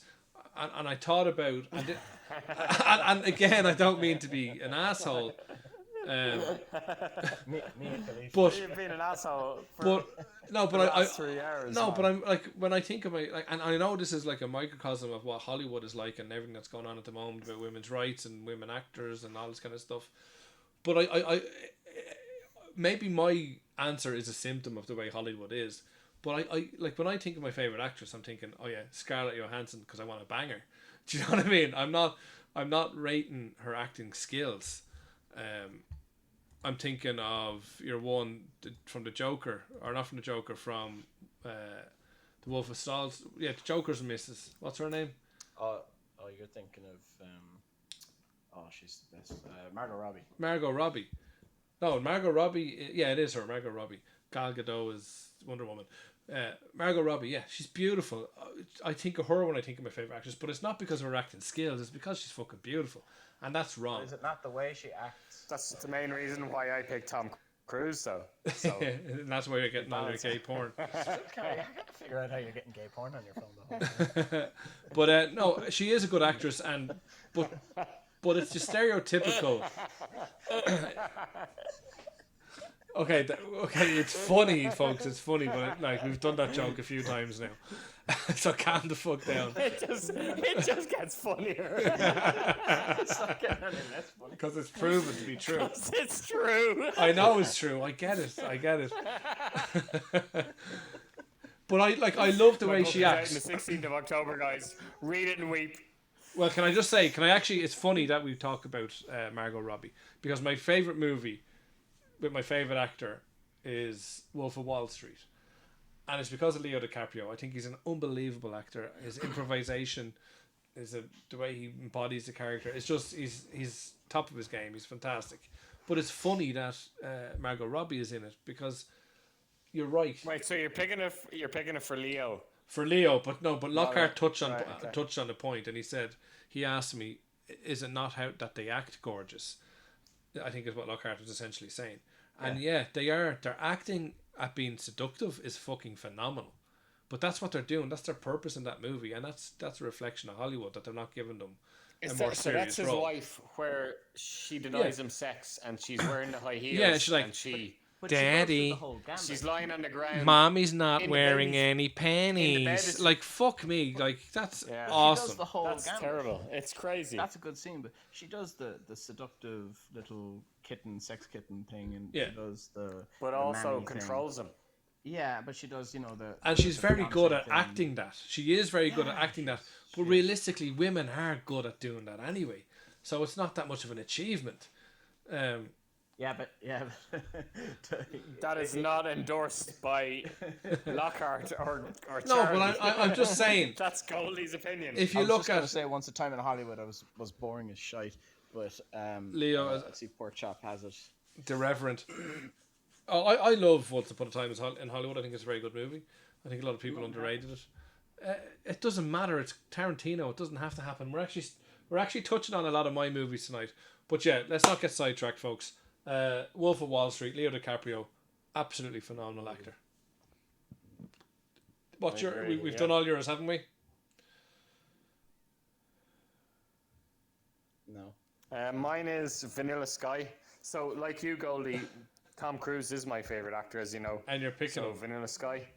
Vanilla Sky, a great movie. It's actually I love it, yeah. It's a remake of a Spanish movie. Open Your Eyes. Open Your Eyes, yeah. A great movie. I do enjoy it. I watched the Spanish movie. I didn't enjoy the Spanish one. I didn't get it. No, I didn't even try to watch it, to be honest. Are you doing any billing work there, Goldie? Or No, what? I think Lockhart Is there any is building? running up and down stairs or something there. Sorry, lads. Was it running up and down stairs? It's all right. No, it was the freezer. Was, Good for the was steps. Good for the the steps. freezer was getting emptied. All right, okay, as you do at 11:30. So yeah, a Vanilla Sky, a great movie. Didn't understand it at first, but when you watch it again, it's an amazing movie. Yeah, you don't understand that at first, yeah. Yeah. Day 19, a film made by your favorite director, and I think you can all guess what mine is here. No, I can't actually. Goodfellas or one of those things. We talked I about would it have thought there. Steven Spielberg. We talked about there. Spielberg is amazing, but I went with the Tarantino. Oh yeah. You know, when you think of what the best director in the world is, you're going to think of Tarantino. Like he's just phenomenal. Actually, you have a good point there, yeah. He You know what I hasn't mean? made a bad movie, yeah. He hasn't. All his movies are good for a particular reason, and Whereas usually my because of guy dialogue. has, made a bad movie, so you're right. Your guy hasn't. Yeah. Well, So how do you pick then? How did you pick Goldie? I was thinking long and hard about it, and then I just said to myself, why am I thinking so hard about it? Like, ask myself, who's the best director ever? And the first thing that comes into my head is Tarantino, and that's how I answered the question. Hateful Eight, Pork Chop, you're right, is a great movie. I only rewatched it there a while ago. Reservoir Dogs, phenomenal film. But the movie I went with was Inglourious Bastards. That's a brilliant film. And it's an absolutely amazing film, and Buzz is hitting the nail on the head yet again tonight. It's about the True dialogue. Romance is brilliant. Yeah, the dialogue in True Romance. True Romance, he wasn't technically director. I think he was. Yeah, he didn't. He just wrote it, yeah. He wrote it. He didn't direct it. There is something there, yeah. But it is Tarantino relationship, all right. But it's not considered one of his movies. But yeah, what a fantastic film! And the start of the movie, the Jew hunter actor, like Pork Chop, you're pulling my wire here because you're literally getting everything out of me. The movie at the start with that actor, I can't remember his name, the Bond villain. You all know who I'm talking about. Christopher Waltz. Christopher Waltz. Christopher Waltz. Christopher Waltz. Yeah. What a fantastic actor. And he arrives at his house and they have a conversation about milk. They have this 10 to 15 minute scene about milk and the texture of milk and all this crap. but it was so scary because he was just testing the guy about who he had hidden in his house or whatever, and only Tarantino can make that happen. You should, Buzz, put that film on. It's an amazing film. He does drag the arse out of a lot of stuff, especially in Once Upon a Time in Hollywood. Yeah, but it's amazing. Generally, it's amazing. Like the Pulp Fiction scene about the coffee. Don't talk to me about how good my fucking coffee is. Or the Royale with cheese. My fucking coffee is. Yeah. But no, it is good, and even in Pulp Fiction when he was shouting for a magic marker or the twisties, and you make a big deal out of the small thing. Yeah, and I think that's amazing. It's an amazing skill. It's good. And later on, when that girl who survived that incident is later on in the restaurant with him, talking to him about the cinema and stuff, and she knows who he is, and he suspects something because he always suspects something. And he has a conversation about a fucking an apple pastry, an apple. What's it? Strudel. Wait for the creme. He has a conversation about apple strudel, and who did not want to go and eat an apple strudel after watching that? The way he described the crust breaking and fucking everything, it was absolutely amazing. And she's sitting there trying to hold her shit together, and of course she was good enough, and he trusted her. It's brilliant. A few comments there. Buzz says, the art of creating depth to his characters. Yeah, exactly. He's brilliant. She breaks down when he leaves.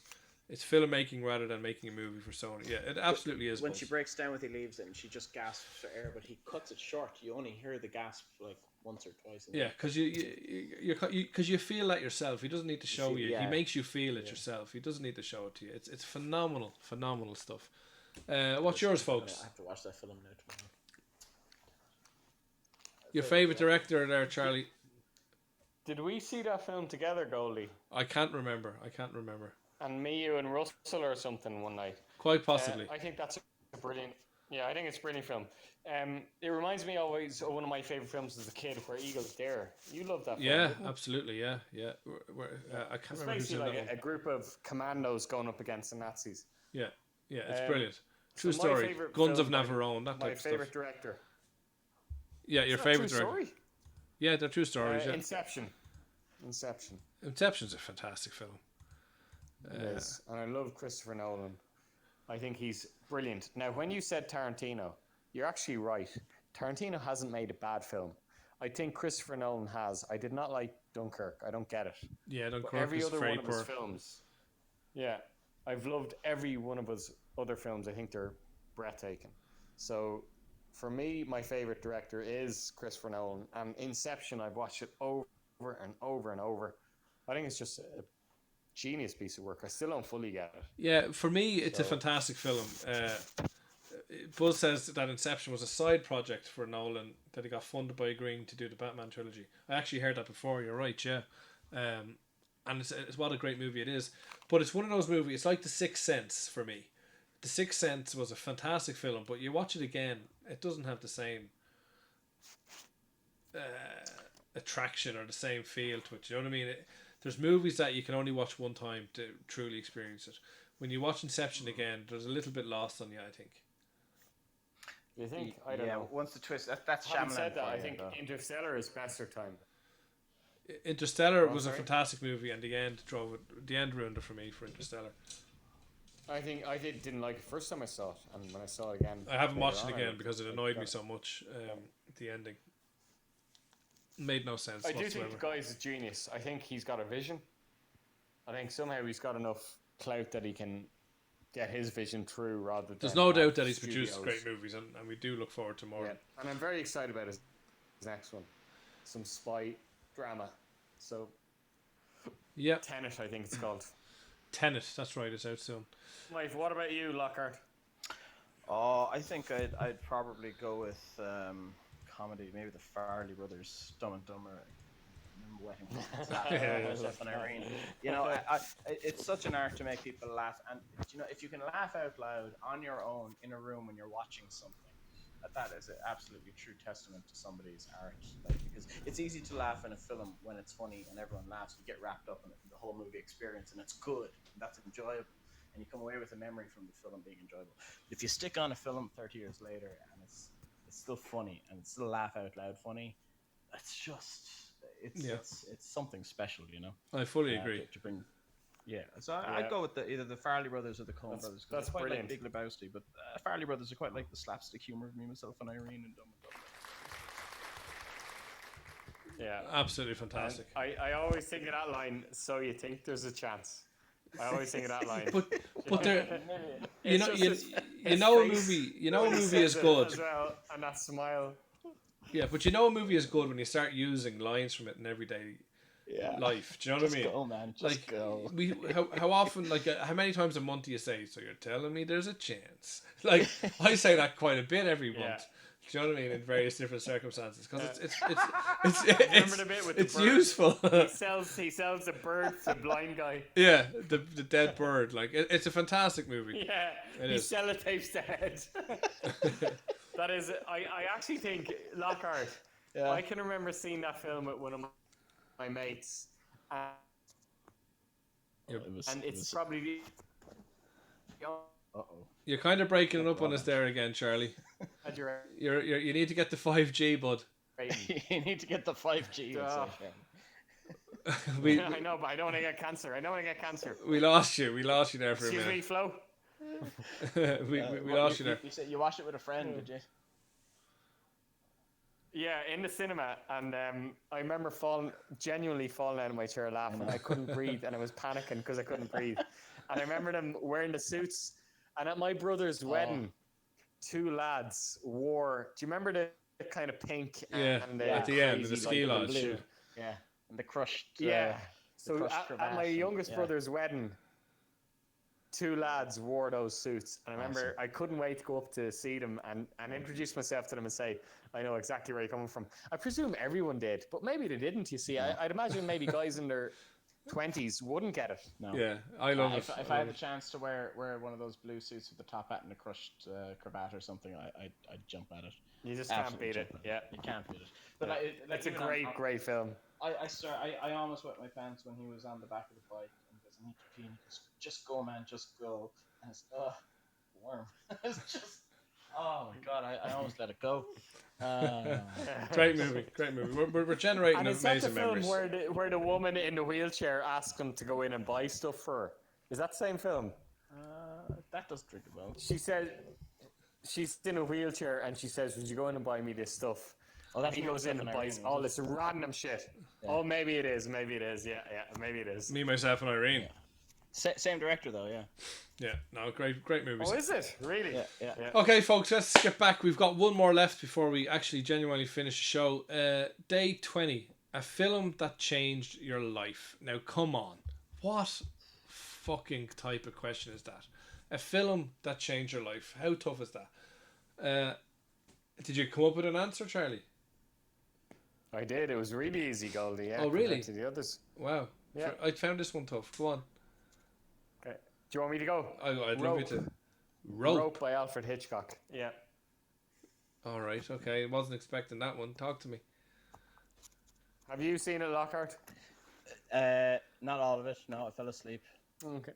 I love it. I actually saw the play of it as well. It was originally a play, and then Alfred Hitchcock made it into film. But it's about two best friends who decide to murder a guy for no other reason than that they can murder a guy. And they murder the guy, and they put him in their, like, they have a chest in their apartment, and they put the dead body in the chest, and then they invite the guy's professor and the guy's mother to dinner, and the whole film is set in that apartment, and it's about, like, basically, I wonder where he is, kind of hint, nudge, nudge, wink, wink. But the professor figures out what they've done halfway through the film. Of course he does. That film changed my life. Brilliant. Well, it explains an awful lot, to be honest with you. Explains an awful lot. Right. Life, though. Are you suspicious about people that invite you around to dinner? No. I think what Charlie's hinting at. I think what Charlie's hinting at is that we are those two guys. So that's just the next step in our friendship is to murder somebody and then invite their relatives around for dinner. It's all about the journey. Yeah, I know because we've talked about that. We have talked about that a lot. And what's funny is if we're ever caught for it, if we're ever caught for it, they're going to play this. This episode will be fucking legendary. They'd have to listen to 3 fucking hours. They would. Yeah. But that's I couldn't pick Goldie. That's the It was beauty of it it. was Nobody either that or the nobody Mur- will get or the 3 Murs hours. murders, so No. I didn't know which. Nobody will get 3 hours into the show. We're fine. So what films changed your life, Goldie? No. Have you ever seen the Murs murders? I've seen. Yeah, did I see a documentary or something about it? Yeah, I did. Yeah. Okay. So it's that or Rope. So Yeah, no, that's fair enough. What films changed your life? Changed my life is a very tough question. Again, when you get down to number 20 or 30 or wherever we were of the list, I think 20, it's very hard to have any films left that you haven't mentioned before, because naturally the ones that probably did change your life or did fit another category have come out first. But I thought long and hard about a movie that makes me think about that movie from time to time, and that's how I kind of judged it, and that provoked an emotion, and it would be the movie Crash. Which one? The second one. The sex one. Not the sex one. no. Although the sex the one, one with the daughter and the invisible cloak. yeah, again, and we've talked about this before. It's the first one is obviously about the whole car crash amputee sex thing, which is a great movie, a weird movie. That is really hot. Yeah. But it's the second movie that I'm talking about, where different people's lives kind of come together. They come together. That's a good one. The small little moves and Yeah. small little interactions. Yeah, and how like one decision can affect so much down the line. We have a caller from HDS Schenk. Well, let's connect. Hello HDS, how are things? Doing well. How are you guys doing?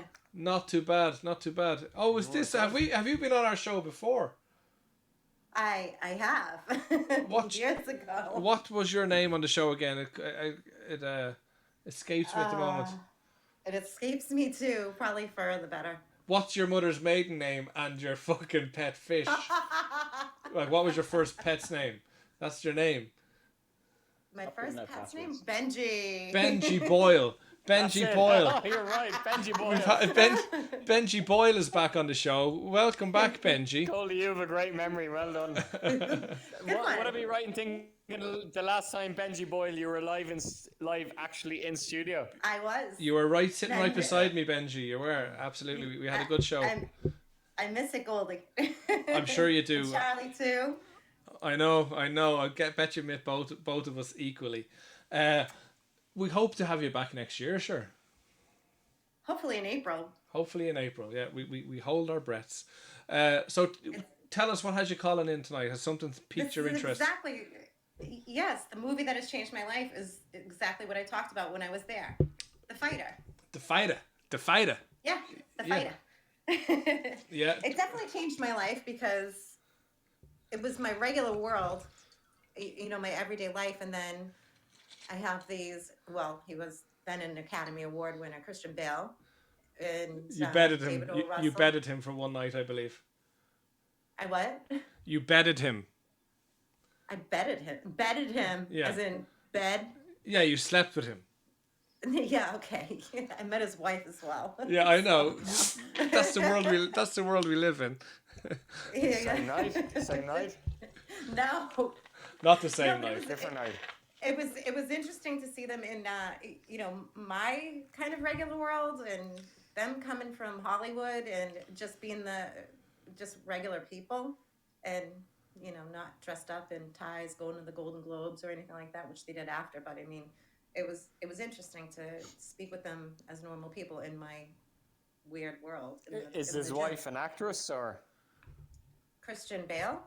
She's a model, I believe. Okay. Or she was.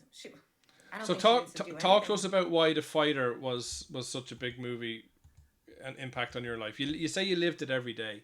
Explain to the people listening at home who probably don't know your story. Well, because I associate with the people that were portrayed in the movie. They're part of my life. Yeah. So Mickey and Nick Yes. and Nikki, isn't it? Mickey and Dickie. Mickey and Dickie.